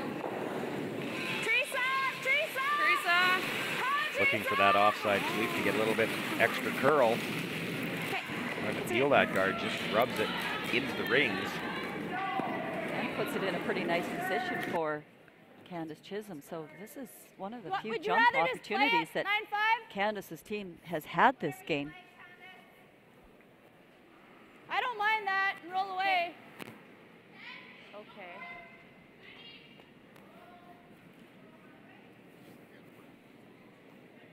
just need think to we're steal. down We too. can just tap. Yeah, I like that better. Okay. Okay. Like back 8 again or back 4? Back 4. Back 4. Okay, Yeah. back 4. So, yeah, Just a like bit you were less. pretty close now. You were Yeah. back 8 last time. Natalie Bloomfield looking to throw back 4-foot weight, back 8-foot weight. Just line. These shots are always a little trickier than what you look because that's a difficult weight for a lot of curlers to throw. You either tend to put it on the back line or leave it top 12. So a lot of teams go out and practice this weight specifically for these opportunities here. Nice shot, Nat. Probably a little bit more on the back 12 side, but the way that curl in the ice is, it's made very nicely. Now you gotta do this here. Candace hoping to keep that yellow rock a little closer into the 8-foot to set up a better jam area, but make it much more difficult to potentially ever have her red rocks removed. But still, right about now, you'll take that shot. Taryn more worried about the guards up front. Sard looking at the angles. She's got an idea how she wants to hit this to perhaps have it come back and clip one of those reds out of the 4-foot as well. Wanted to hit it on that side, but probably wanted to hit it a little bit thicker to have some more weight coming back. Just brings that stone into the 4-foot. Yeah, yeah. Does get rid of the 2 guards in front, but Megan not happy. That's not her best end here this we gotta come this in. 5th end after having 4 great stellar ends so far. Just top 12? Like top 8 or where? Top 12? Yeah. Time out. Okay. and so we will get to take a look at the coaches. Bobby Dora will make his way down to the far end, and I think the issue here, Candace is saying she thinks she's got to go in, and I think what she's thinking, any kind of a long guard with those 3 rocks across, how can you guard everything with 1? Just right in the there, like because crotch of them all. too many options here for them. Okay. Like she's got this, she's got kind of just sit there. That would be This is probably real good. Well, sounds maybe a bit aggressive, but I just think it would take away, because then if she noses. Yeah. Because even if we guard this, she has something off Yeah. this outside always. Do you like that? Yeah. I like where Candace is Higher putting up. her room there in the top 8. Okay. I just wouldn't want to see a shooter coming in already to the full 8-foot, bashing those red rocks If we around. go about here. Yeah. Like just a bite? Just kind of touch center so it's edge on this. Yeah. Okay, so half in. Okay. Yeah. So Okay. almost even with that, a little higher? Yeah. Yeah, I was going to say line is more important. It's just a little, yeah. But I mean, you don't want to leave a hole for this either. No. Yeah. Yeah, line. Let's play I've for been line pretty and then precise so far today. touch So. center then. You got it. Okay. We all have. Again, all the sports scientists tell you that when you play loose, you play better, and Lana's great for that concept. But again, nice to call a timeout when you're trying to guard your own rocks and you're not in huge trouble. Like a 15 to Nice top to have a or timeout where 15 you're to? trying to 15-2 to top. Okay. trying to score. All right. Okay, you got Take it. an end away. They did feel it was too early to play right down to the face. And I don't mind the freeze on your own as long as you're dead perfect, but you can't give her the chance to move 3 stones. So Lots of room. maybe the Mine's safer gonna be call good. yet at this point in the end. And if things stayed this Right way, here. Susan, at what point in the end do you think they might change hold that, it play the straight a freeze little to their bit. own and try to Spin over, curl. lock up the steel that way? Would you wait leave for the it. skip's last Just stone to touch do that? center for just Yeah, we're like, on. I think so. I'd say the whoa, longer you can delay My that fault, yellow Lana. shooter Nice coming throw. deep into the house, I think the better. Good one, Lana. Had to pull the sweep away and just let that one stop. It was over curling a bit. It has left one of the shots they were worried about. Room to make the hit on this red stone right behind Terrence Broom and roll into the pocket of the other 2. Yeah, you're right. Just got caught. If Lana had a couple feet more weight, it might have just held the line that little bit and got it into the 12-foot line where they wanted. Allie Jenkins here the intern hit attempt. First time really that the Martin team's been in any trouble this game. Has a chance to maybe get them out a little bit. It's a nice roll. That's good. That's good. Let's see if we miss. Boy, she made that about as well as you possibly could. Was able to even nudge that stone and now sits second shot. Yeah, that takes a lot of pressure off of Taryn. Good shot, They're Allie. gonna have that out. They're gonna have something to run into it. Like a 2? Yeah. Okay. I don't know. Unless we want to promote Come it. around wouldn't be bad either. Yeah. Like that better. Okay. So a bit more weight. So freezing tour. Yeah. A bit more. Yeah. I think I like the first call better. I don't see how this is going to stop the run back. Could be a setup for the inevitable run in anyways, and then maybe you've got to rock a little bit closer in position to counter a run in. Sort of the best I could come up with there. Yeah, hard. Hard line. Just a 4. Hard line. Hard. Get it past. Hard. Keep going, guys. It's going to come up a little bit short now. The question is, can you overlap the two guards? You got to get by. You don't want to rub it. More. Good sweep. Good brush. Good shot, Lana. That's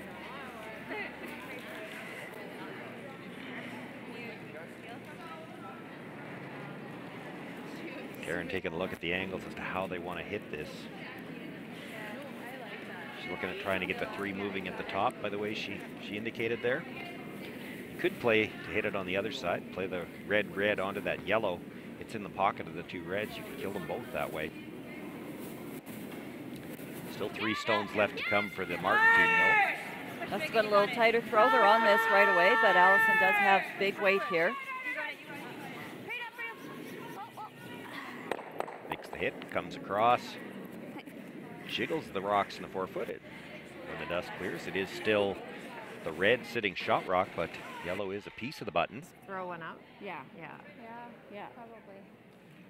It's sitting pretty good there. It is. Is it easier to go the other way? I don't know. I think this is okay, because we had here for mine, right? Yeah, we had a bit more than that, but Did yeah. we? Yeah. Okay. I think that looks close. Okay. Yeah.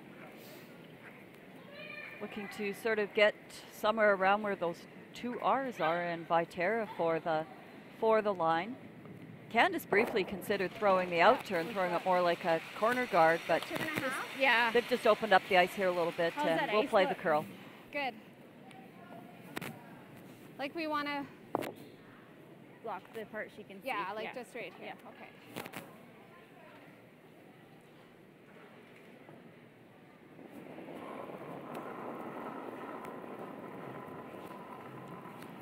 Line's good. Candace Chisholm with her first stone here in the 5th end, 2.5. looking to Line's nice. play a guard. Let it curl a bit. Let it work if you can. 2.5. We can let it work. Easy. Just pass Viterra. Yep. Me or? Yep. No. Hard. Okay. Good. Good one, Candace. taking away the path to the shot stone. Taryn signaling down the hack. She wants to know how much air she's got by the guards onto that third shot redstone. She thinks she can make the hit on that and come across the top of her own and nudge the red. Or is she looking to come into her own? Right? We need to move it off of another rock. You get the inside on the pack. Like you just gotta do it like forward a bit. This is certainly an all or nothing shot. I think you could still be considering playing something off that center line to give yourself something, because if you don't make it on this one, you're not having it for your next one. Just a little. It does curl. So. I guess that was pretty obvious to say, but sometimes the discussion will be, do we save this shot? 11, so that should be close, I think, right?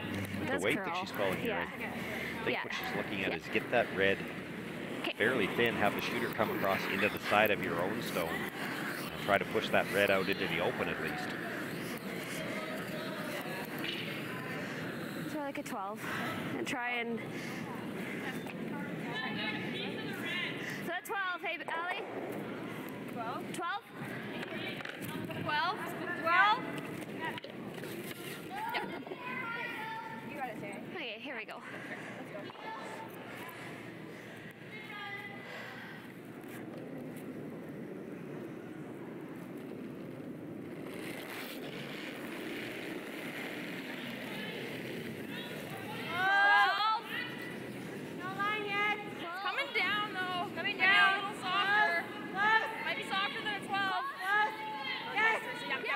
Schachtel with the quiet weight here, looking to get to the inside of the red, move her own yellow over for shot rock.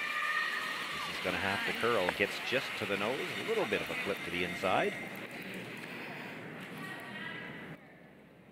Just in between her. Well, she's still got a slash available on that shot to perhaps get. She can maybe Take that. guard that? Yeah, guard that. Well, she has yeah. red on, like our red onto yellow too. Make sure we take enough here because it'll curl, right? Or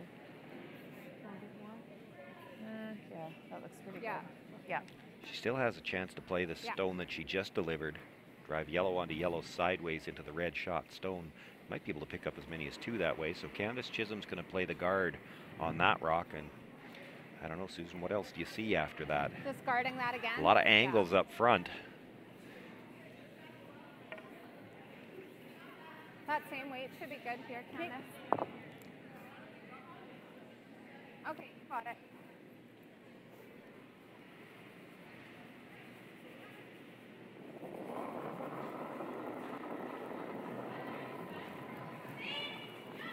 Two and a half. Pretty good.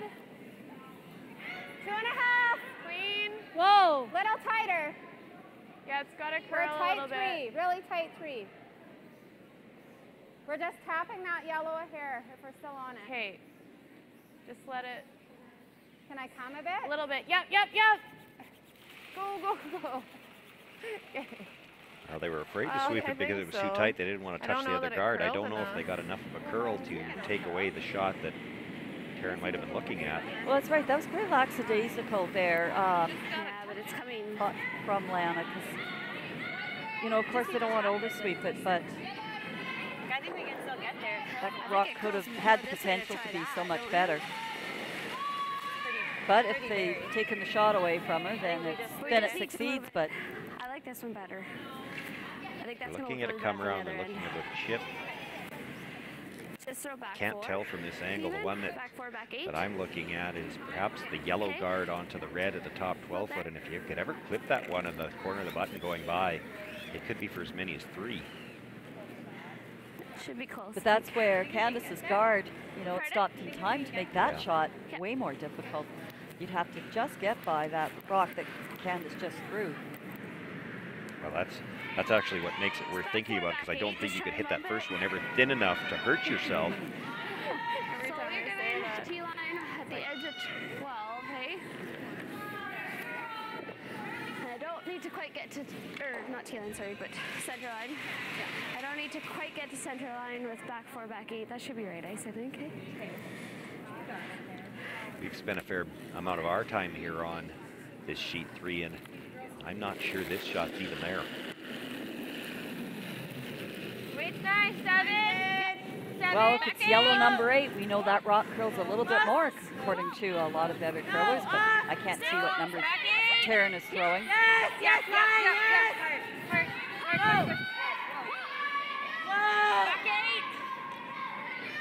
By the guard. Now they need every little bit of curl that they can get. It's just enough to rub it, and it will still be a single point for Candace Chisholm. She picks up the steal and closes to within 4-3 against Team Martin.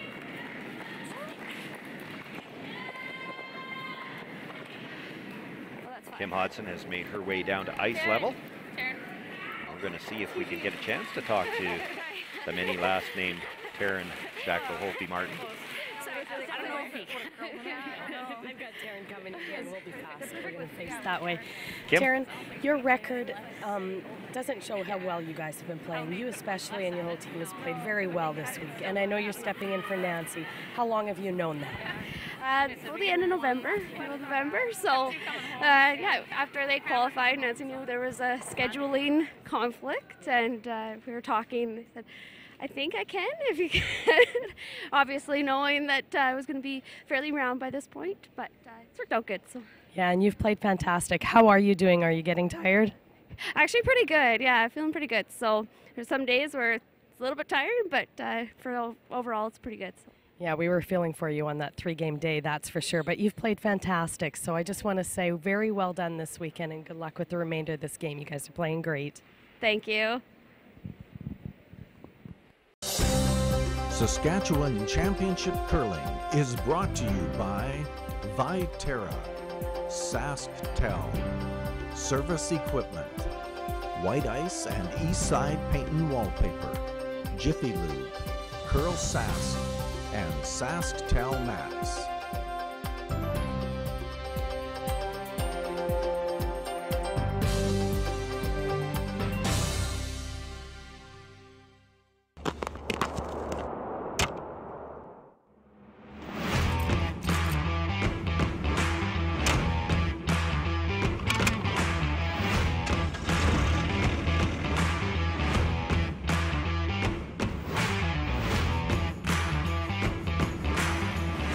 Introducing the all-new heated cab for the John Deere 1R tractor. Simply captivating.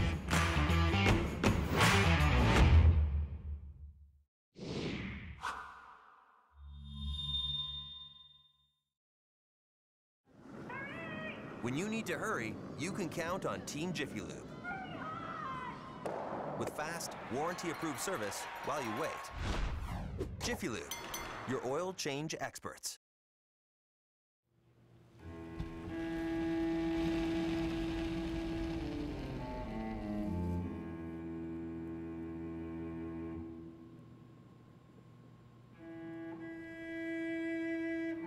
Totally my first. Okay, I'm very excited. Don't worry, we're gonna have a great time. We're gonna throw the rock, practice, and then we're gonna actually play it. Really?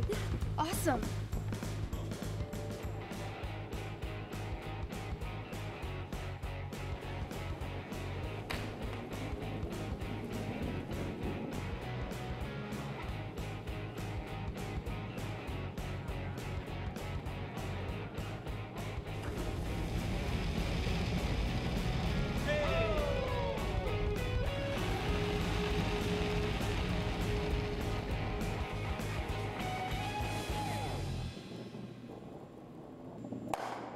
Snappy better. Could be better.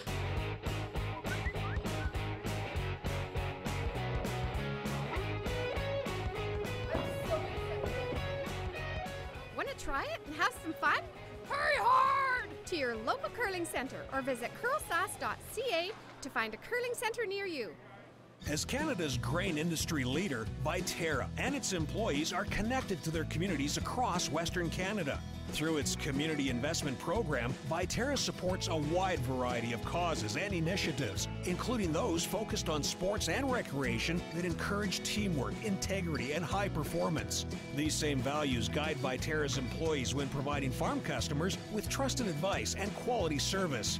Viterra is a proud sponsor of the Scotties Tournament of Hearts.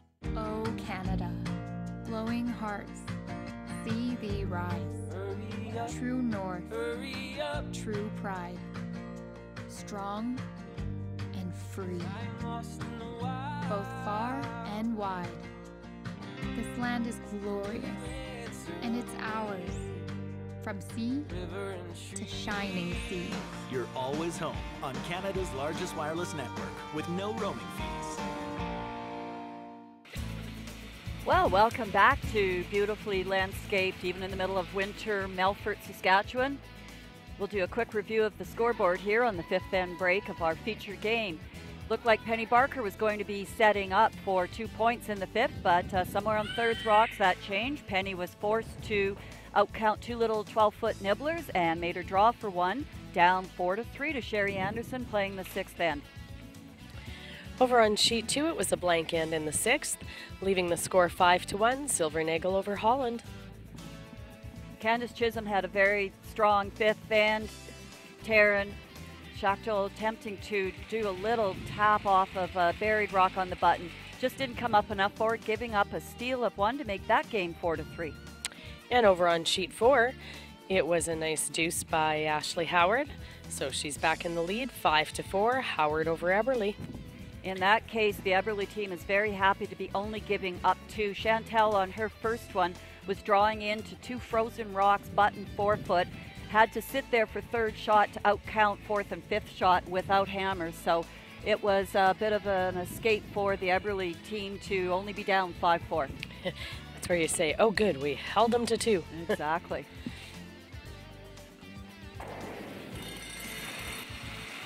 So, typical way this is setting up here. We had the center guard, then the corner, and now we see Candace coming around the center. Okay, okay. Sounds good.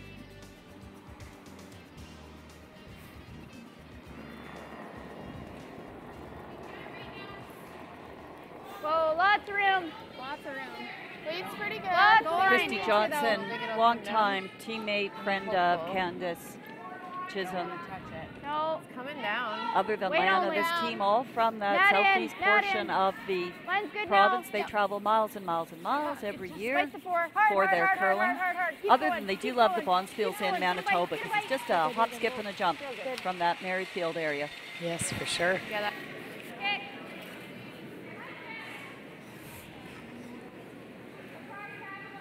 Merrifield, isn't that the home of Twyla Whitfield? Do you remember Twyla? Oh, I remember Twyla, but I had no idea that's where she's from. Pretty sure. Brooklyn Lemon's from there, we know from Amber Holland's team.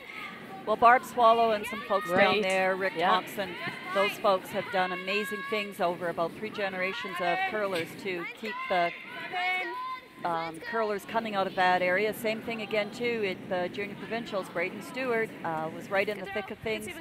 Semi-finalist at the junior boys, and he's from that part of the world. Yep, big curling area. Like that? When you go down to Merrifield to visit, you realize how remote it is down there. Boy, oh boy, you better have something to do, because you've got a long ways to go to get anywhere else. Well, that's why curling's big. Yeah. Can always find a curling better rink. Another guard. Around? Here? Yeah. We call the freeze to the top 8. Freeze There to we the go. top. Looks like we're coming around again. Talked about several options there. They did look at following that yellow one down.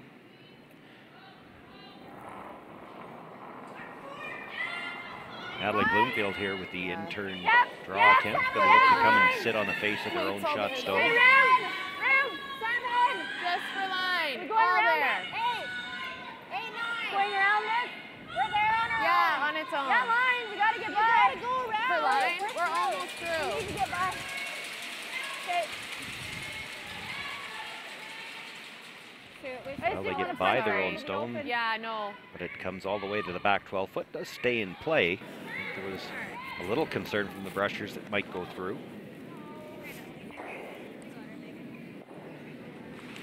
Does give Taryn the chance to walk up and ask Megan Frericks to make a play on the center guard. You bet. Yep. Clean. Whoa. Clean. Clean, yep. Clean. Clean, Teresa. Yep, it's fine. Yep. Nice shot. Makes the hit, rolls the shooter across, and it will roll all the way out of play. Yeah, this rock isn't the same as the 7. Yeah, though, the 7 glides a bit better.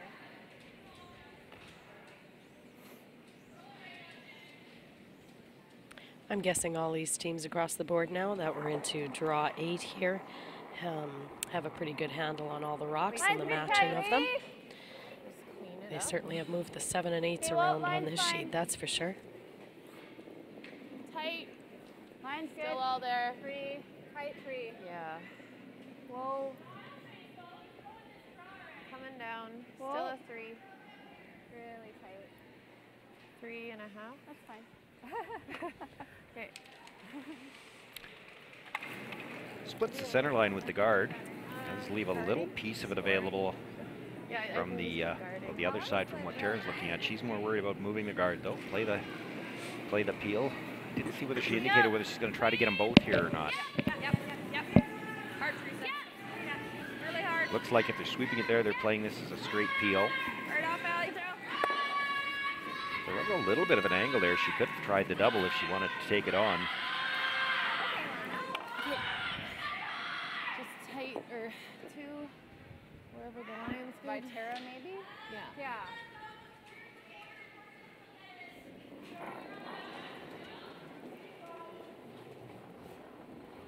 Line's good. 3. Tight. Really tight. 4 probably.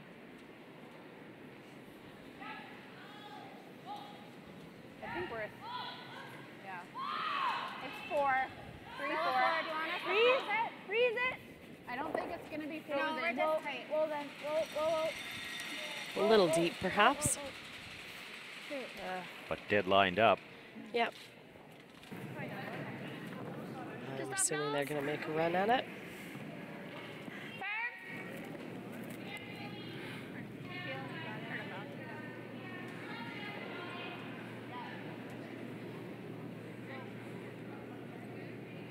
Thought they might try to make the double last end, or on the last shot. They're going to try it now here with Allie Jenkins' first stone of this 6th end. They called the brush off right away on this. She's got to be a little careful. If she's thin on that front one, she might come over and kill her own stone. A little thick. Well, thick enough to get past her own anyway. As tight as you can be. Okay. Alana Bay now will try to replace that guard, maybe just a little bit higher. Got room. Got room. Christy, lots of room. It's got a curl. hard, Christy, hard. Trying to drag this as far as they can now to get it to finish. It's a long ways away from covering that stone so far. Does Needs do to a get to ton the of center finishing line. right at the end, but did leave a piece open.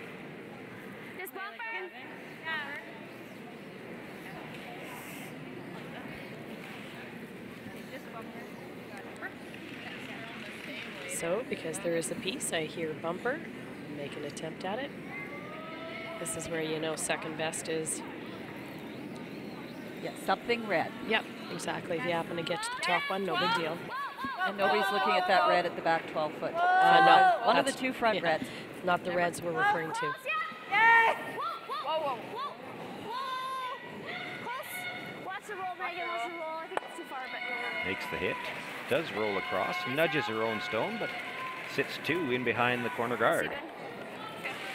Trying to figure out if there's a little bit of space or they're going to have to ignore that. No.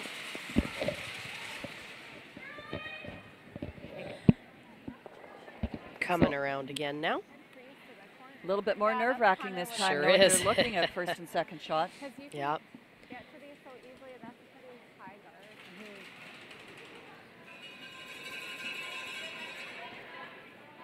Very nice shot by Allie to throw the pressure back on the Chisholm team here to put Yeah, this rock it's buried. 14-8 over Probably a here. good solid, what, top 4 foot, half the 4 foot anyways.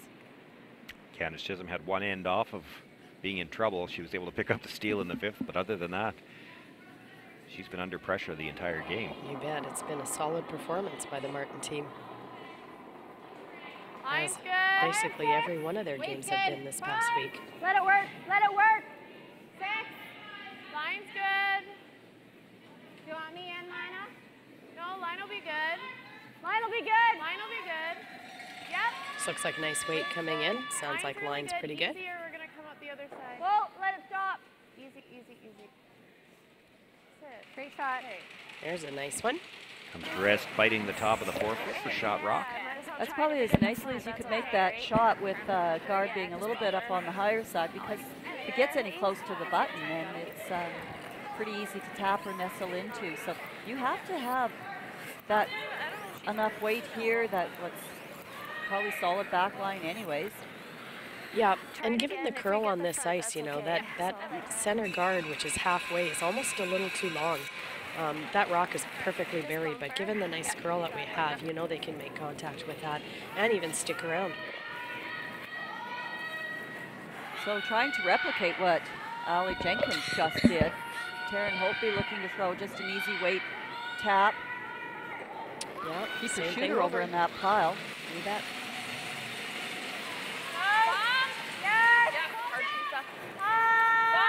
They were on the brush right away. They backed away. They do have to be fairly tight to this guard. She's by. She makes contact with the shot stone. That She'll might have remove been it a from little the firmer. rings. I think just a little firmer than what she was probably hoping for, but still, Candace has to do something to replace it here. Yeah, for sure. First things first, made it go away. Good shot. And even Nana saying you can be a little bit higher here, full 8 foot. Any surprise from the two of you that she didn't even look at the... She could play the corner freeze on the yellow, and of course, because it's behind the guard, if she gets shot rock, she'd still get the force. Certainly an option. You're risking giving up 3 by playing this. Yes, you are. Well, we just saw it was perfectly buried, and she threw pretty strong hack to bumper, whatever that was, and still made contact by lots. So it doesn't really matter where she goes around this, you know, they're going to be able to make a play on it. Which goes back to what you were saying, Sean. You go around the other way and those yellows are stoppers and it can't be done. Not that you wouldn't necessarily come back to this anyway. I'm just surprised they didn't even consider it. Yeah. I guess she just threw it, so playing it again. 6, they think that's full 4. This one's got a lot more room by the guard. Sure does. It's going to change the shot for sure for Taryn anyway. It's going to have to change the turn, I think. Well, they were bringing it back as far as they could to try to get it to Barry. Looks like that stone should still be a third to half open. Yeah. But that's the good thing about this ice. Both turns curl. You know, there'll be movement here too. But it is good to change it up so she doesn't have the same shot twice. I think she's attempting to throw that same easy hit weight. Yeah, judging by the amount of ice she has, I agree.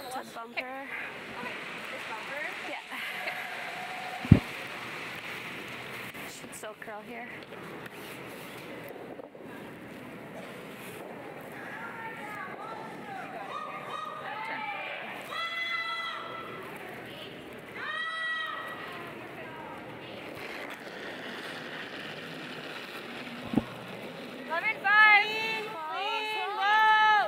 If they're calling 11, she's close to the bumper that she's called for.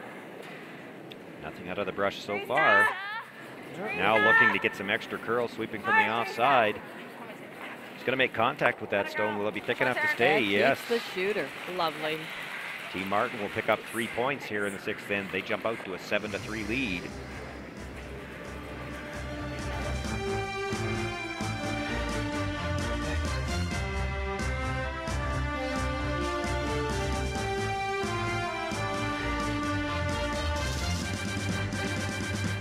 Oh, Canada, glowing hearts, see thee rise. True north, true pride, strong and free, both far and wide. This land is glorious, and it's ours, from sea to shining sea. You're always home on Canada's largest wireless network with no roaming fees. As Canada's grain industry leader, Viterra and its employees are connected to their communities across Western Canada. Through its community investment program, Viterra supports a wide variety of causes and initiatives, including those focused on sports and recreation that encourage teamwork, integrity, and high performance. These same values guide Viterra's employees when providing farm customers with trusted advice and quality service. Viterra is a proud sponsor of the Scotties Tournament of Hearts. Welcome back, everyone. Once again, let's update all of the scores here in Draw 8. Susan, Kim? Sherry Anderson, one of those teams with a 3-3 record, presently tied for 4th place with Candace Chisholm, also at 3-3, is curling lights out. She made 2 beautiful draws to the button in the 6th end to count 2 points and have a 6-3 lead, playing 7. Over on sheet 2, it's Holland versus Silvernagle. Holland took 1 point, but still a fair bit behind the 8 ball here. Score is 5-2 for Silvernagle over Holland. Silvernagle also does have last rock. As mentioned, Candace Chisholm with a 3-3 record, tied for 4th, needing wins here to stay alive. Played very hard for a steal in that 6th end, but it did not work out. Nancy Martin's team with a nice bump hit weight removal picks up a big 3 points and a 7-3 lead. Okay, over on sheet 4, it was 1 point. The Eberly team? Yes, Chantel was forced to make a draw. She was looking at 2 Howard stones in the 8-foot and put it on the tee line 4-foot. Okay, so having said all that, Are you going to try to figure it out now? Yeah, well, I'm going to, but I'm about to throw it back to you, Sean, because I'm not smart enough. But what I'm about to say, 5-5 over there, Eberly Howard. What we do know, Eberly's team 5-1, so they've already clinched. But they need to a spot somewhere, a playoff spot, yeah. Exactly. We know that Howard needs to win and win out in order to get her playoff spot. She's still not out of it. She's at 2-4, but she can still make this play. A little bit of. Go ahead, Sean. I know where you're going. Howard's one of the teams at 4 losses, and for those 2 teams at 4 losses to come back and play, and Stephanie Lawton, the other one, she's off this afternoon. Right. They need two of the teams, the two teams that one loss can't come back. They need two of Penny Barker, Sherry Anderson, and Candace Chisholm to come back to them. Right. Candace Chisholm, if this whole score holds up, will be one of those teams comes back. They need one of the other ones to come back. Sherry Anderson right now leading against Penny Barker. That would leave both of them at 3 losses going into tonight's game. And if one of them should happen to lose tonight, then the 4-loss teams are all in, back into play. Exactly. Okay, let me ask you, both of you, another question. The top 4 teams make the playoffs. So we then move on to the Page playoff system, and there's a huge difference between finishing 2nd and 3rd in this Page playoff system. Looks like we sort of have our two, gosh, I don't want to jinx it, but it looks like we have our 1st and 2nd teams sort of sorted out so far, although we certainly don't know that, but depends on how things shake out. How do you feel about the Page playoff system?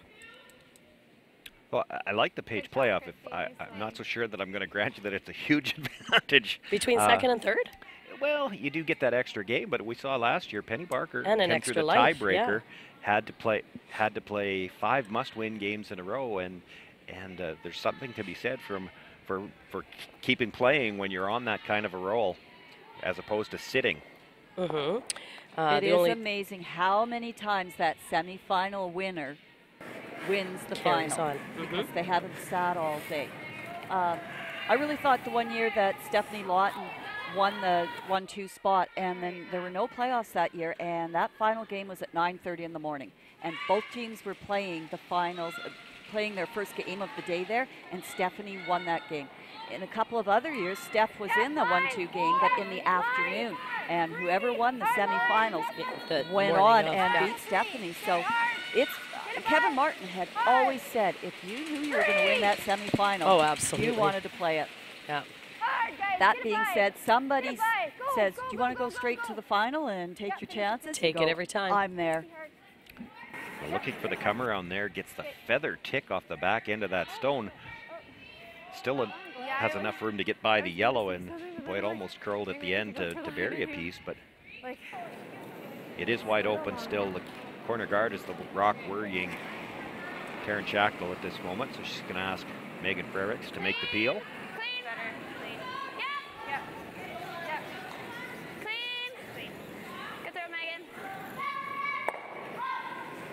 Well, given the score the way it is, I think we're going to see a lot of peels and a lot of hits and try to open things up. But then just finishing off that bit of a discussion on the Page system, the way, if I'm reading Sean's calculations here correctly, right now we still have Penny Barker in line for a potential 1st or 2nd place finish. Silvernagel in line for a potential 1st or 2nd, and Eberle 1st or 2nd. So we've got 3 teams still eyeing that very important 1-2 game. Although I think if the scores hold up the way they are right now, that would take Penny Barker out of the running for first anyway.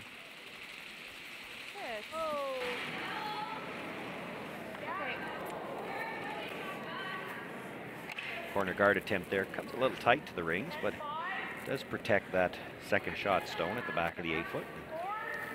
And here comes another peel by Ellie Jenkins this time.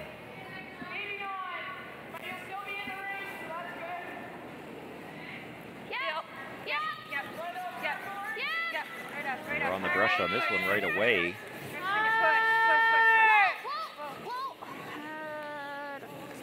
Sounds like a plan B.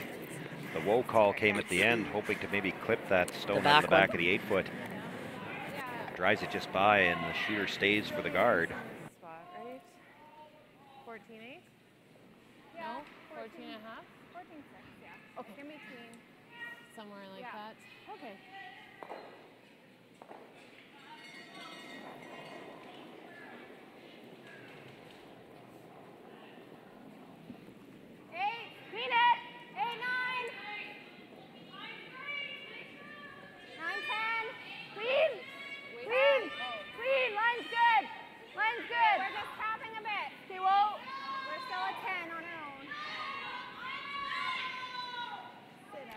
Looking to freeze to that stone in the back of the 4-foot. Taps it back just a little bit. It's enough to be sitting 2. There is room to get to the inside of that stone and either pass it by the yellow altogether or at the very least take both of them.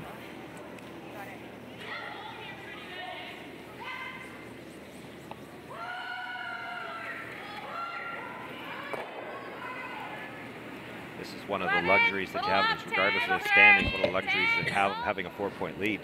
Taryn Schachtel not really concerned about keeping her own rocks in the back of the rings, just needs to make the red go away. Yep.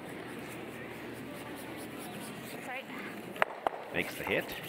Jams it on the yellow fairly solidly. Does spin it over, and it is 4th shot right now, but still in play. Freeze call right here by Candace. Lana looking to freeze on the yellow.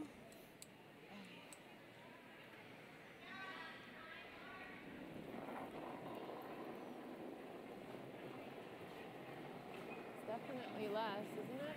7, 6. Right to It's it. interesting. Lana said it's definitely less, and then asked, isn't it? Well, I think it is. Maybe. that's not definitely, though, is it? Well, she's a bit of an she's been oxymoron. So precise all day. Whoa, weight's nice. Good. Now, if I ever had to sort of associate one shot with Lana Vey, it's those little draw freeze taps. Like maybe it was the time as lead with Stefan Lawton that he really honed in on all that top 4-foot weight, and Lana's just a master of that. 11's okay, 11, yeah. That playing lead for a year is always good for anybody. Absolutely. The pressure to put those rocks up front at the end, God, I'd rather draw the button as a skip any day. Yeah. Yours was a 10. Yeah. And you had more ice than that, I think. So. Okay, we could do a little bit less. Maybe even a little bit less than. A little bit less? Yeah.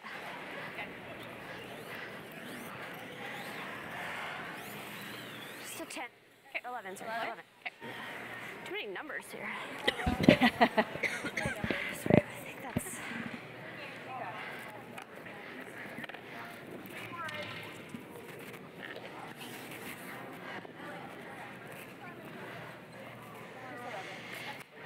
Maybe a little less, hey? Think a little less yet, Allie? Pardon? A little less yet? Okay, here we go. Yeah, you got it.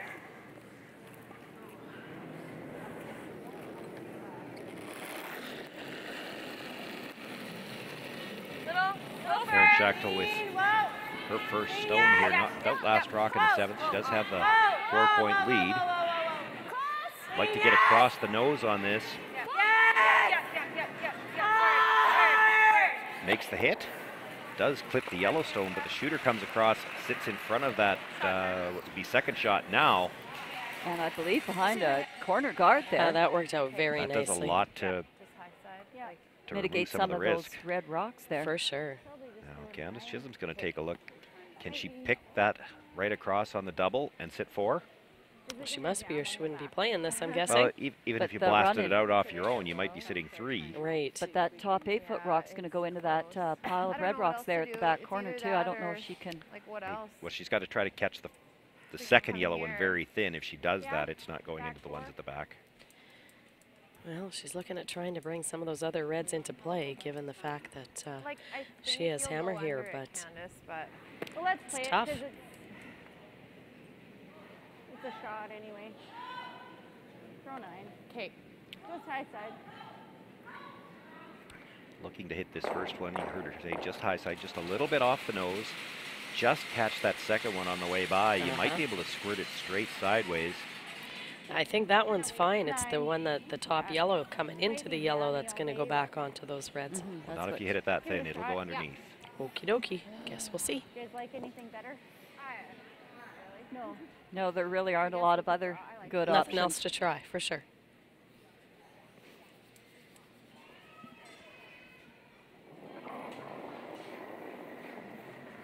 Firm 9. Yep. Yep. Brushes were on this early. She's got to hit it just a little bit on the center line side. This is going to over curl. It's not going to make contact with the stone at the edge of the 4-foot at all. Sure, a lonely yellow in there, though. Certainly is, and that red shooter of Candace's is wide open and available right now as we look at it to make a play on.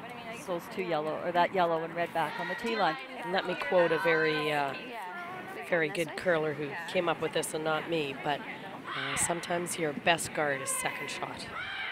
So my guess is they're gonna gotta get second shot in the rings. As long as you don't leave a double. As long as you don't set up a double here. And you know, maybe not even second shot. Third shot isn't so bad either, is it? Not with the 4-point lead. And not with the way those ones are sitting on the tee line there. There should be okay. It should be a 14-5, 15. So it looks like she's just going to draw to the open side. She has to make sure she's tee line for sure, though. Anything shorter leaves a double for 5. Yeah, right now if you don't throw, it's difficult to get the extra points. That's right. And you know, there's nothing wrong with coming down to those back two red either. Exactly. That would be your, for sure, second best. Tee line or right down to those back two. Just nothing in front of that tee line.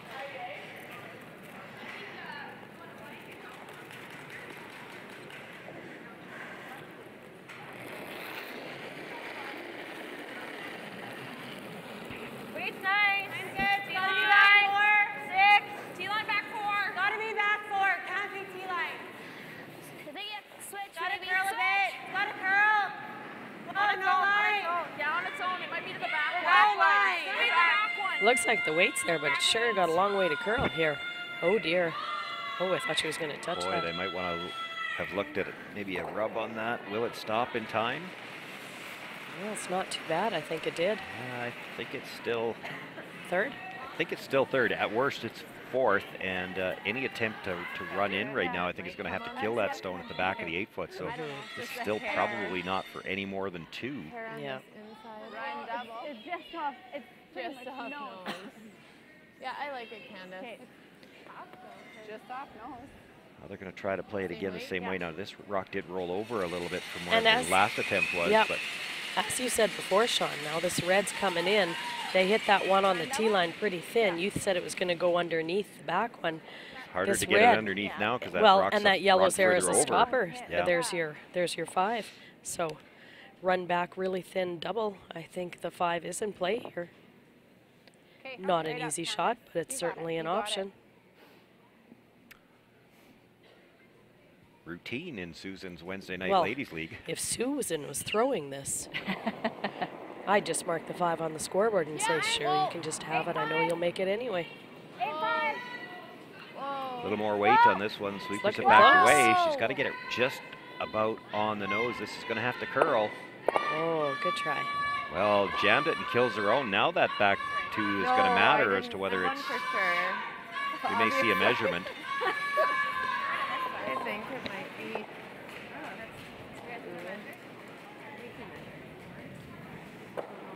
I think it's 2, but do you want to look at it, Candace? Yeah, I just removed myself so I don't touch anything. You want me to measure it? Like I'm just gonna leave. Yeah, maybe. Throw a stick on it. We'll just measure these. So we are going to have a One for measurement. sure, It's yeah. 1 for sure. Sorry guys, I just backed it. Just like I thought, yeah, when you were coming out, I was like, There's a look at it. Still can't really tell. They seem to think it's I yellow. called you on. Yeah, like I was like, yeah, and then stop doing When you're the team down 7-3, it's usually the opposition rock. It just Yeah. always seems to work It's just that the way it goes. This might be a difference between a handshake or not a handshake, but Yeah. you were talking about, you know, the best shot. If you don't throw it, you know, she doesn't have a shot, et cetera, et cetera. Reminded me of the Sam and Ernie Richardson story, wasn't it, Sam, that always said, the only time I've ever seen somebody, oh, I'm not going to say this right, help me, Susan, make a draw for 3 and blank the end, my brother Ernie. As the story goes, there was 2 in the back It of is the rings. yellow. It's going to be a steal of 2. And Team Martin, There's the the 9-3 handshake. lead. That will be handshakes. They pick up the victory. Candace Chisholm takes that all-important 4th loss here.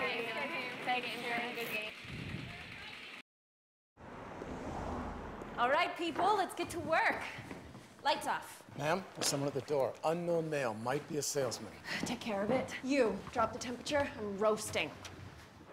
Ma'am, your straightening iron. Shall I pull the plug? Yes. While you're at it, leave room for milk.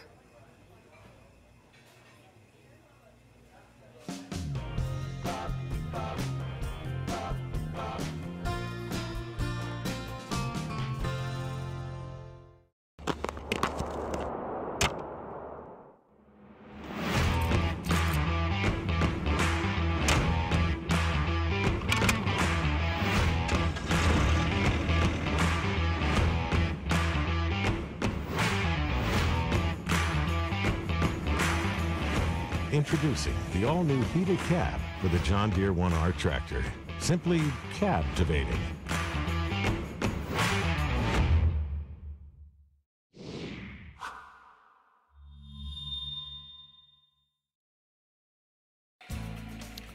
Welcome back, everyone. Once again, we're going to recap all the scores as this action continues on draw 8.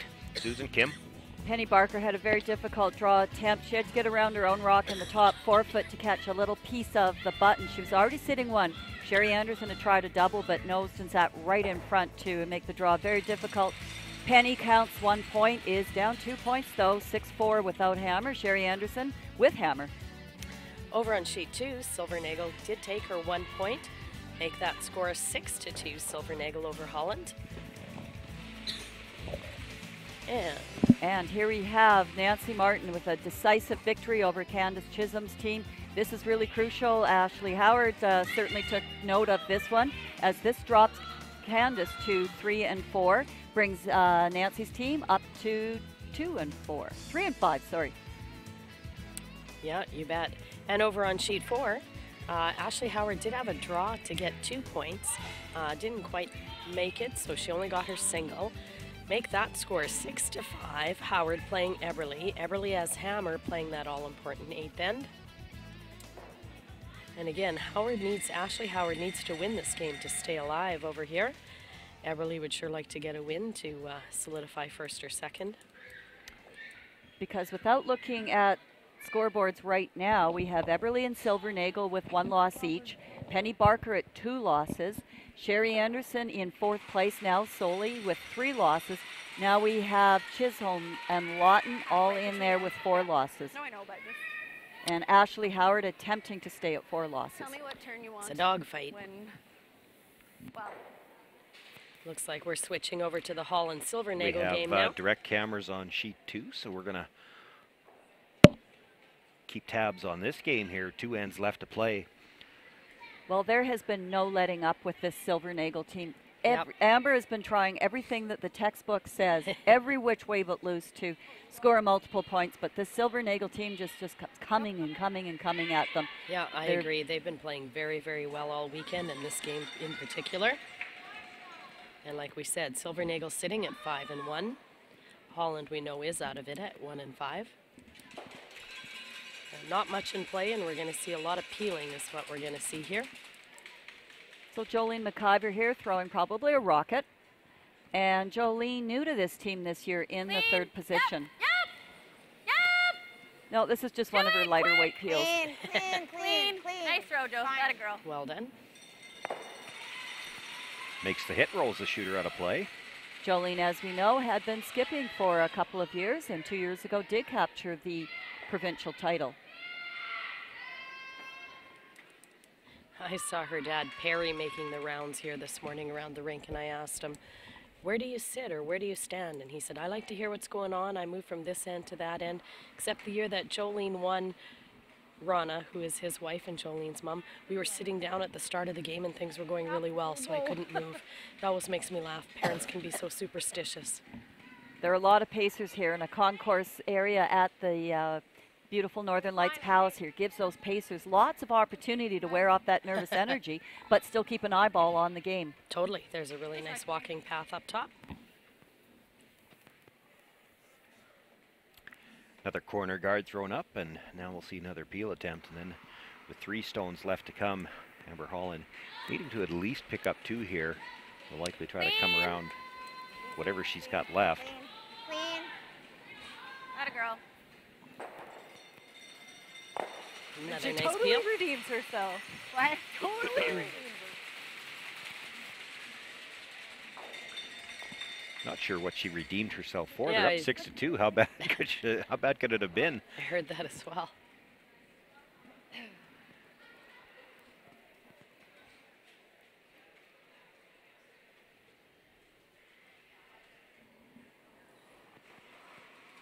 Sherry Singler with her final stone here in the 9th end, looking to come around the corner guard. They can afford to be deep here. The key is to bury it. Not moving much yet. Needs to curl, guys. Needs to curl. Probably take it back. Whoa. Back 12. Yeah, all the way back. Keep going, keep going, keep going, keep going. Nice shot by Sherry. Her weight's good. I don't know if it's buried yet. Well, Buried enough that Robin's not going to risk the feather tick on the guard. She's just going to play the straight peel. Yep. Yeah, and 6-2. Ninth end, giving up a 2 is not a big deal. Might even be part of the game plan. So peel away. This will be nice and straight, so.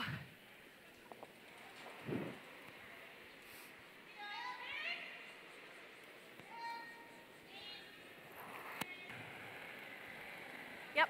Clean, Yep. clean. Whoa, whoa, Clean. whoa, whoa, whoa. Clean it. Clean, Whoa, guys, clean. whoa, whoa. Clean it. It's fine. That's fine. It's fine. Good. Nice throw. Nothing left to hide behind for Amber Holland now, so she'll just look to split the rings and try to get her 2. Yep, you bet. Anything can happen in the 10th end, as you know.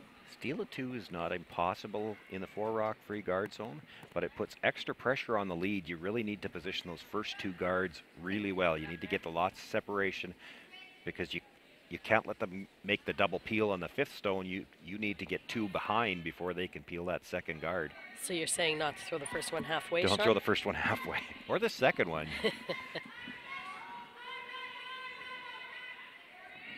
Well, and what we're seeing too on some of these sheets with the curl, a halfway guard isn't enough to bury around. Line's good. It comes out the other side or allows the opposition the chance to throw a backline weight tap shot. Not moving much. Not curling a lot. This is taking its time getting across the line. Well, if she gets them close to even, it doesn't have to get that close to, or That's that true. far off the line. Yep. They could have gone on that a little bit for weight. That's pretty close. They're pretty flat. 10, back, yeah. Right up. Far enough back, she's going to look just to make the nose hit. Still nice draw by Amber. Not a lot of territory to work with when you are trying to even up rocks in the back 12 foot like that. That's right. Yeah. We'll get out to her this time. I know you can't see it and there's not much to describe, but over on sheet 4, it's 4 yellow rocks in the rings, and this is Chantel Eberle throwing her last, drawing to the 4 foot for her 1 point. And I know everyone's getting tired of hearing us say this, but as Susan would say, a routine draw against 4. Well, Chantel had attempted to play a triple. There are 3 rocks in there over on There, the you see it? left-hand side as we're looking at it, but basically she kicked the field goal, went in between, and now she's looking at 4 on her last one. Does have an open path on this out turn, playing the draw. The Howard team has been playing very, very well. This is not the first time Chantel's been in trouble. And it always seems like in this sheet, who's ever got hammer has been chasing all end. Brushes just nice clean shot. It into the side of the button, and Chantel Eberle will pick up her single point. They're all tied up there. 2 ends left to play. It is Ashley Howard, and a must-win game for her that will have last rock in the 9th.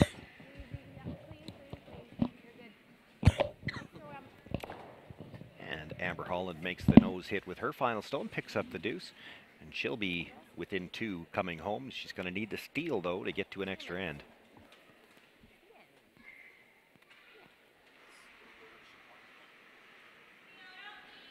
And so we can try not to miss anything here. We're going to quickly turn over to sheet 1. This is Sherry Anderson's first stone. She does have hammer, but she's removing a corner guard because Penny Barker is buried behind it, or was. She's on the tee line full 8 foot, or sorry, half 4 foot. And Penny does have second shot though, so pardon me, Anderson has second shot. So very important guard here for Penny. Penny's looking at coming right in. Everything she's indicated is coming in. She wants to sit 2. Certainly a couple of ways to play this. Sometimes you hear teams talking about staggering that, you know, that whole Christmas tree effect there, show half a stone for each of the reds. So that option is there based on what Penny's line is. That's exactly what she's calling it. I'm sure a lot of this is based on the scoreboard as well. Just a reminder that the Anderson team is 2 up with last rock here. Sherry Anderson, one of those 3 loss teams. Penny Barker at 2 losses. But again, if you go into a head-to-head competition and you both have 3 losses at the end of this, Sherry would be bumped ahead in the standings because of a head-to-head win.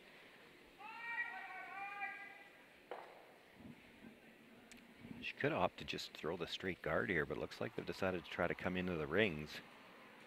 Well, Sherry's made some great draws today, so they might be wanting to. That's why I'm thinking you throw the guard and make the draw harder. She's Well, going to leave her the same draw if she... The only thing is, too, Sean, you throw the same guard. Sherry's got a kind of a short run back with that yellow on the other side for 2. Is she playing that against a steal? Maybe if she doesn't have a clear path If you don't in. get this to curl enough, you give her a double for 2, and it's probably game over. And that's what she's left.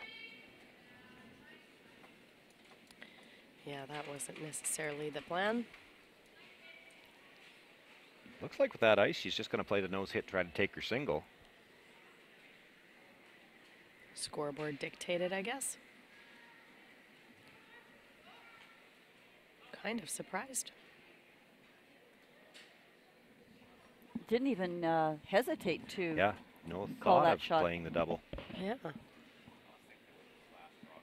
It's a little bit thin, but when they're that close together, even if Yeah. you hit it thick, you're going to catch the second one. Maybe you spin out the front, but you're going to get one that way. Yeah, no, for sure.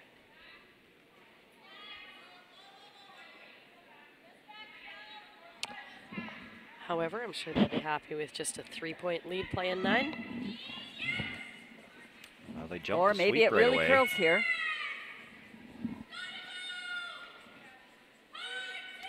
She's got to be a little careful when she's playing this way. If she gets just across the face, she could roll under the other red, but no mistake, hits it right on the nose, picks up her single point, and Sherry Anderson will take a 7-4 lead into end number 9 there. Kind of fun just this listening to that line call. You've got a young third in the house, and it's hard, like this panic mode, and Sherry's going, it's good, it's good, it's good. Yeah, experience speaking volumes. So back to sheet Or 2. not. The first guard was thrown up, the throw through from the Silvernagel team. Now they're trying to get that second guard lined up and very tight to the rings. This is looking perfect. Nice job. Nicely done by Deb Lazinski. Try it again. Trying the tick Trying again. to the tick. They just Yeah. need to get one of these off the center line, then they only have to play single peels from here on in. It's always kind of a challenge putting the broom down for these ticks, especially when they're so high up, close to the hog line. Gotta go for the back 'cause one. Yep. it's only just starting to capture a curl as compared to if you're ticking something closer to the rings. They changed the shot to go after the one tighter to the Yeah, rings. they sure did. Hard, Dana, right off. Hard, hard, hard, hard, hard, hard. Makes hard. contact with Good it. one, Kara. We'll push it into the rings, Really but it's good. off the center line. It's a nice shot. We're calling for the 3 and that tight guard again. Around their own. But a best case situation there for Amber Holland. She still has a center line guard. She needs 2 points here to try to force an extra. So it's as nice a setup as she can have after 3 rocks, I believe. Bit of room, but line's gonna be okay. Close line. I don't really wanna. Okay. Clean. Line's pretty good. On its own. Looking to replace that tight guard. Very nice, Laura. Nice. Another nice shot. Laura Strong. Now we'll see the peels start. Is she looking for the double peel or trying to run this at the one? Looks like she took a look over the shoulder. Try to play just the single peel, but running it towards that stone that's in the rings. That would be a bonus for sure.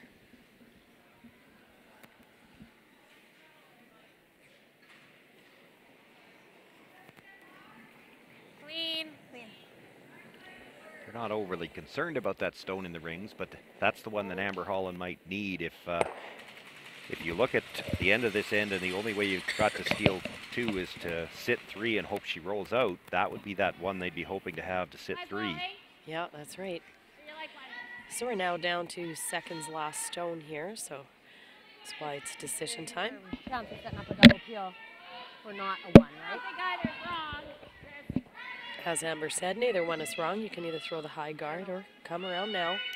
The concern about the high guard, we heard them say it from the hack end, you just can't leave the double peel. If she kills Right. 2 rocks, Yep. any 2 rocks, you're done. Your chances go down quite a bit. Yeah. If she kills the 2 guards, you can't get 2 in the middle. If she kills that one at the side of the 12-foot, that's the one you need to sit 3.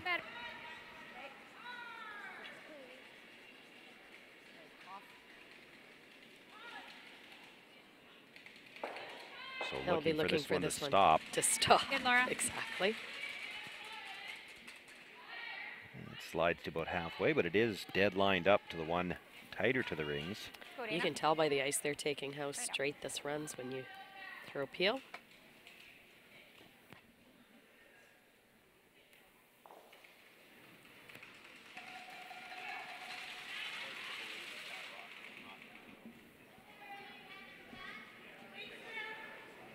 Dana Demers with the big weight looking to make the run on that guard. Now she's a little tight on this one right out of her hand. They jump the sweep. Hard, Joe. Makes the hit, comes back in between the 2 reds. What are the odds of that? Her shooter didn't get out of play either, so that out-turn side of the sheet, as we look at it, there's not going to be any kind of a draw available over there. Nope. So, a few glimmers of hope here for the Holland team. Time to come around. You bet.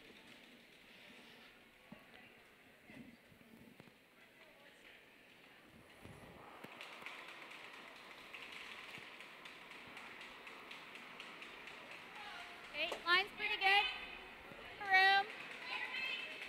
Bit of room. Line's good, all you. Line's really good. Make it good. Line's really good. Right to the button. Right to the button. Nice shot by Sherry Singler. Brings that stone right into the top of the forefoot. Does nibble the button, and it is Can buried. I get that one? What is it? Oh, yeah. You might even get all 3. Oh, just, yeah, half or Yeah, little no, less? you under it. Half? I think all 3 might be a What do I little need to hit, optimistic. Robin? About half? She'll gladly take 2. That means you're playing with confidence.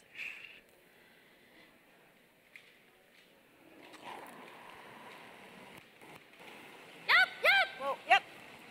Hard. Hard. It's looking close. Makes the hit. There's that hole Once again, drives it between the 2 reds.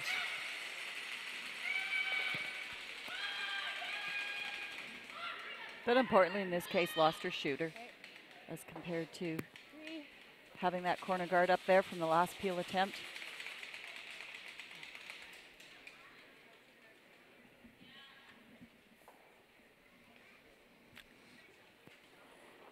Sherry Singler now look to replace the guard. Little bit of line. Easy. No. Might have to finish it. Might have to finish Got it. a curl. Got a Hard. curl. Yes. Hard. Has to get some cover on that shot, Stone. You definitely want her playing the guard.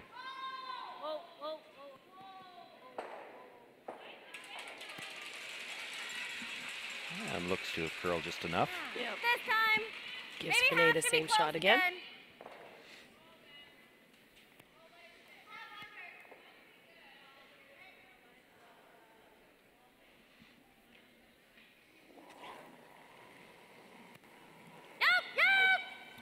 Once again, they jumped the sweep right away. She might have been a little tight. They were Yeah, I looking think so. half a rock, Now looking at running the one on the rings.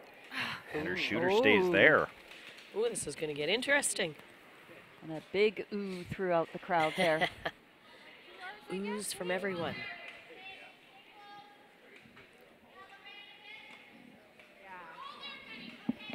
Still think there for me though. Okay. Like I know she's a bit, because when I threw that, the guard that went across the line. Yeah. You were there. Yep. And that was a 3. Right. So I think that's good. Yeah. Okay. Want to be frozen, hey? Yeah. Probably not actually. No. Probably just as long as we're buried top 8's good. Okay. Because if we're frozen, the run doubles easier, right? Yep. So probably there, even with that. Okay. You heard the logic there by Amber. So just throwing this top 8. Just top 8. This is what makes curling fun, you see. Anything's possible. If we can guitars, I think the run double becomes a little bit easier. So leave a We'll little separation.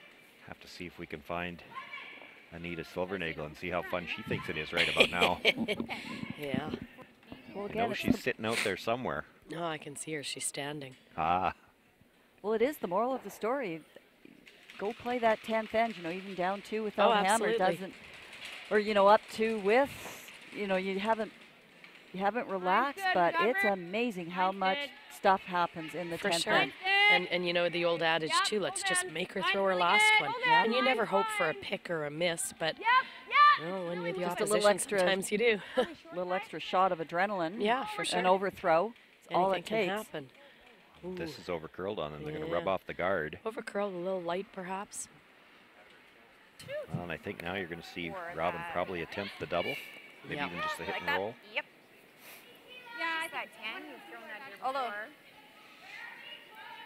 Okay, ready? What do you think? Well, I was just thinking if Could you still smash peel the that. guard. The danger now, though, is if you Just don't do make a it. play on this now, you're Oh, facing oh, yeah, 3 we with your last one. We gotta hit this. It's hard we gotta for her hit to sit too, and Yeah. they won't be buried, right? We gotta hit Even this. if you hit and roll here, Yeah. No. and she makes I like that this. run back, Yeah. it's open, Yeah. right? No, I'm good. I'm good. 10? Yeah. Inside roll. There you heard all the you have logic. it. I don't know if she can see enough to make. Maybe, Oh, sorry. half on the I'm inside. looking at the monitors now. Yeah, she definitely can.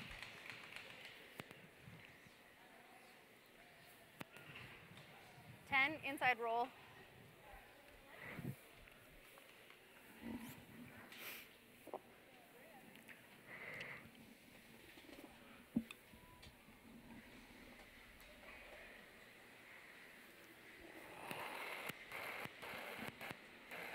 No! No! No! No, never. No! She wanted to get to the inside of this, and never would indicate she's probably still on the outside. Okay, Rob. Rolls just a little bit into the full 12. Sorry, guys. I just... It's probably left Amber enough room to come around everything. Okay. She really doesn't have a draw on the out-turn side. Yeah, you can hear. You'll hear what Amber's saying. She's going to have the run, though. So, like, we could play the angle tap to here. But then this. I think she's playing the run regardless. So probably don't make her target any bigger by putting another one behind it. I like this call. So, Exactly as Amber said, let's not make the target bigger. Probably going to hang on here.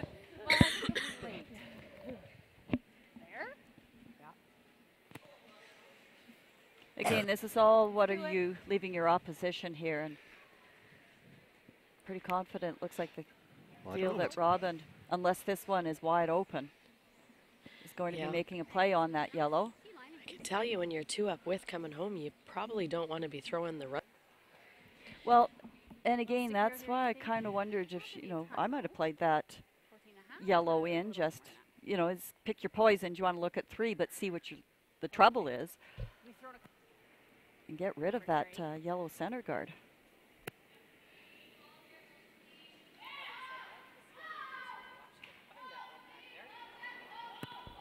So Amber Holland with her final stone needs to steal 2 to get into an extra end, has to bury this to force a difficult shot for Robin Silvernagle. She's got shot rock at the top of the button. It's well behind cover. Hard line, yes. Got to go on this to get it by the guard she threw on her first one. You're by. Gets it by now. Where is it going to stop? It'll come to rest on the back 12-foot. It is. Second shot. Well, that might allow Robin Silvernagle the chance to draw as opposed to play any kind of run back. That's right, and Should draw still with be quick out here, the hey? backing. Yeah. Like 15? I got the exact same. Yeah. 15? Yeah, you bet. Same speed.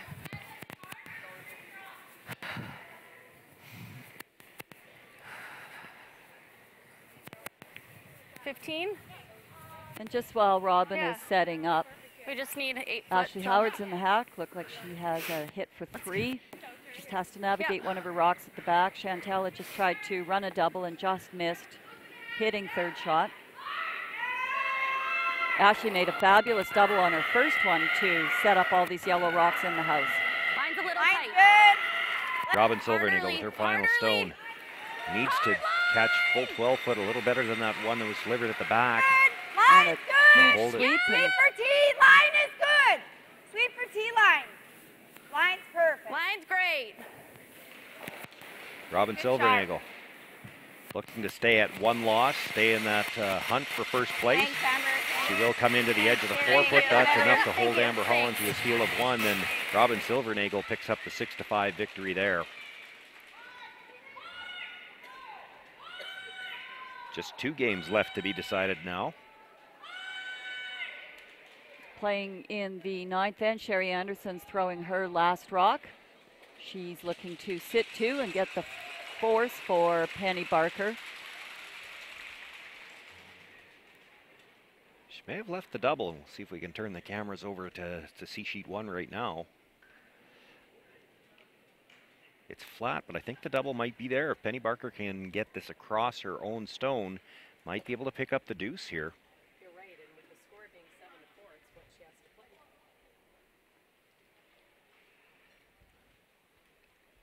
They haven't put the Ashley Howard score up yet, but I'm thinking it's at 3.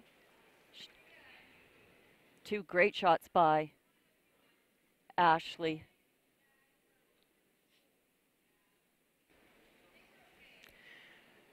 And it is 3 points, so Ashley Howard is up 9-6, coming home on Chantel Eberly. It's a must-win game for the Howard team, and if that score holds up, it would drop Eberly into 2nd place. She had, by virtue of the head-to-head game, the advantage over Robin Silvernagle. And any quick looks over there, Howard's team is certainly the strongest game they've put together here in a couple. They were coming off of a 2-game loss streak, but they have been powerful out there today. Penny Barker with her out turn, looking for the double to pick up 2. Close to within 1 coming home. Using the offside sweep to try to get some extra curl. They need to hit this first one fairly thick. Makes contact, but it will come behind the second. It's going to be a steal of 1 for Sherry Anderson. She has an 8-4 lead.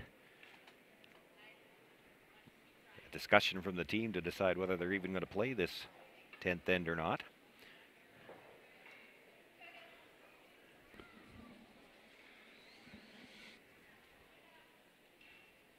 While they decide on that, we're going to turn our attention to the 10th end on sheet 4. It's already underway. Haley Jameson's first corner guard attempt came into the top 12-foot. So then it was quickly peeled out and removed by Ashley Williamson. So now a peel attempt here for Kim Schneider. And it is handshakes over on sheet. So Sherry Anderson with the win stays at 3 losses. Penny Barker with the loss drops into that group at 3 losses. Oh, it's going to get interesting. Candace Chisholm in our feature game had come into this draw with 3 losses. She has dropped to 4. And will play Stephanie Lawton tonight, also at 4 losses. I know, it makes that triple knockout draw just look so dull. Easy.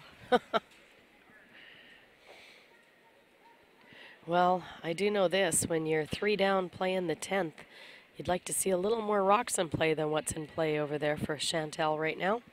Yeah, this will be feeling a little desperate for her. Yeah.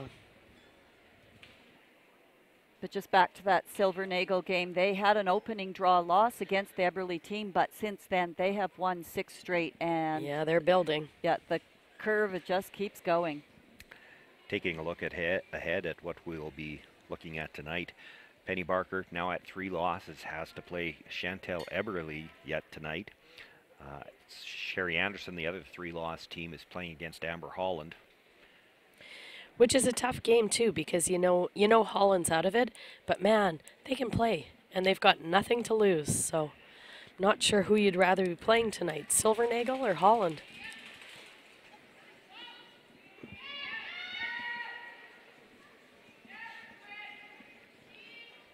Another guard deep into the rings here, but probably at this point, if you don't have a couple rocks in play after leads, you're pretty comfortable if you're Ashley Howard. Yeah, five rocks left to come, and you need to score 3 of them. You don't have any guards. It's a tall order. You need, well, 2 complete misses at the right time, or 3 if if you don't get them at the exact perfect time. Yeah, not sounding good unless the lights go out.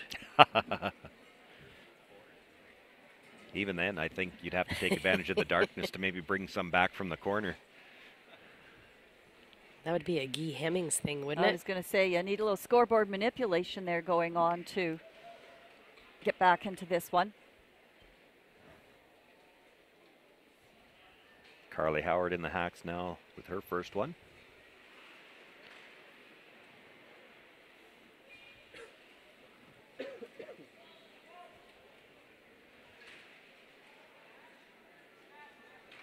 Well, they're looking for a little offside sweep. Is she a little bit outside here?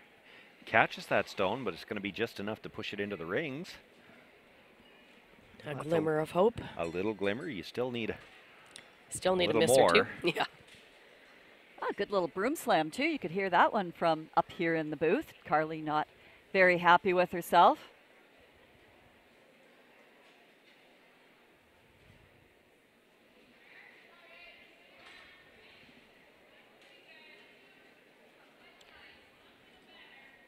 Christy Gamble now looking to play the corner guard on that stone that was just pushed into the rings.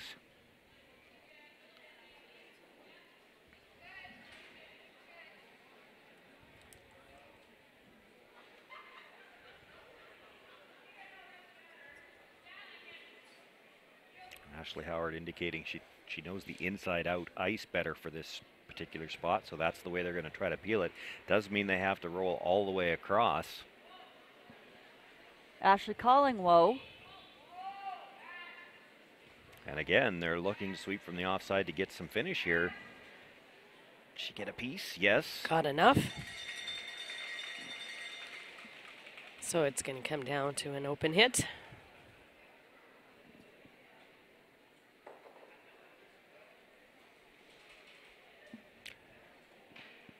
Going to throw one more guard here, and now you have to hope for a jam so that you can leave everything in behind cover.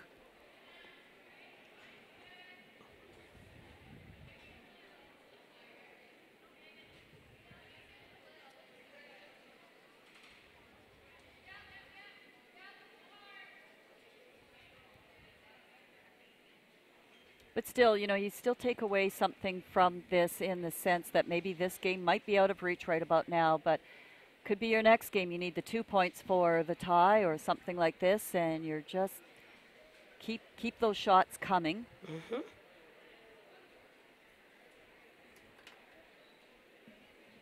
You know, keep the focus, keep the intensity. Ashley Howard said she knew this turn better for the last one, so she's going to stick with it for her own first shot here. She can make this guard go away here. The next one's going to have to come into the rings, and she'll have an open hit to run Chantel Eberly out of rocks here in the 10th end.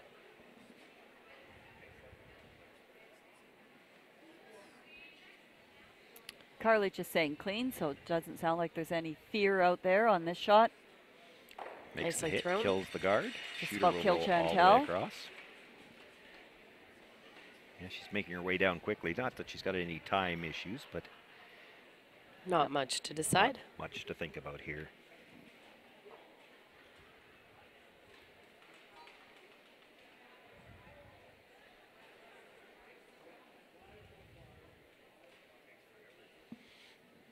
Setting up to throw the intern, so it looks like she's coming towards her own stone. I'll have to admit, I'm certainly looking forward to this evening's draw. So many games that really matter here.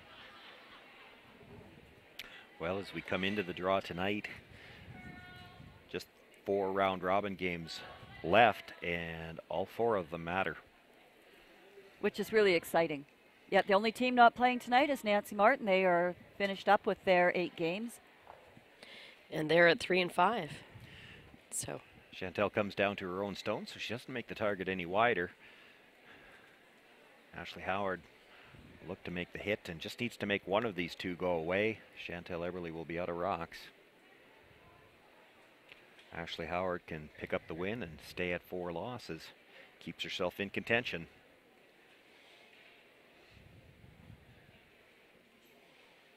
But then she's running up against that Silver Nagel juggernaut tonight. So that'll be a good test to see if you've got the chops here to be ready for the playoffs. Her last 2 games, she's playing the 2 teams at the top of the standings. It didn't seem to phase her here this afternoon.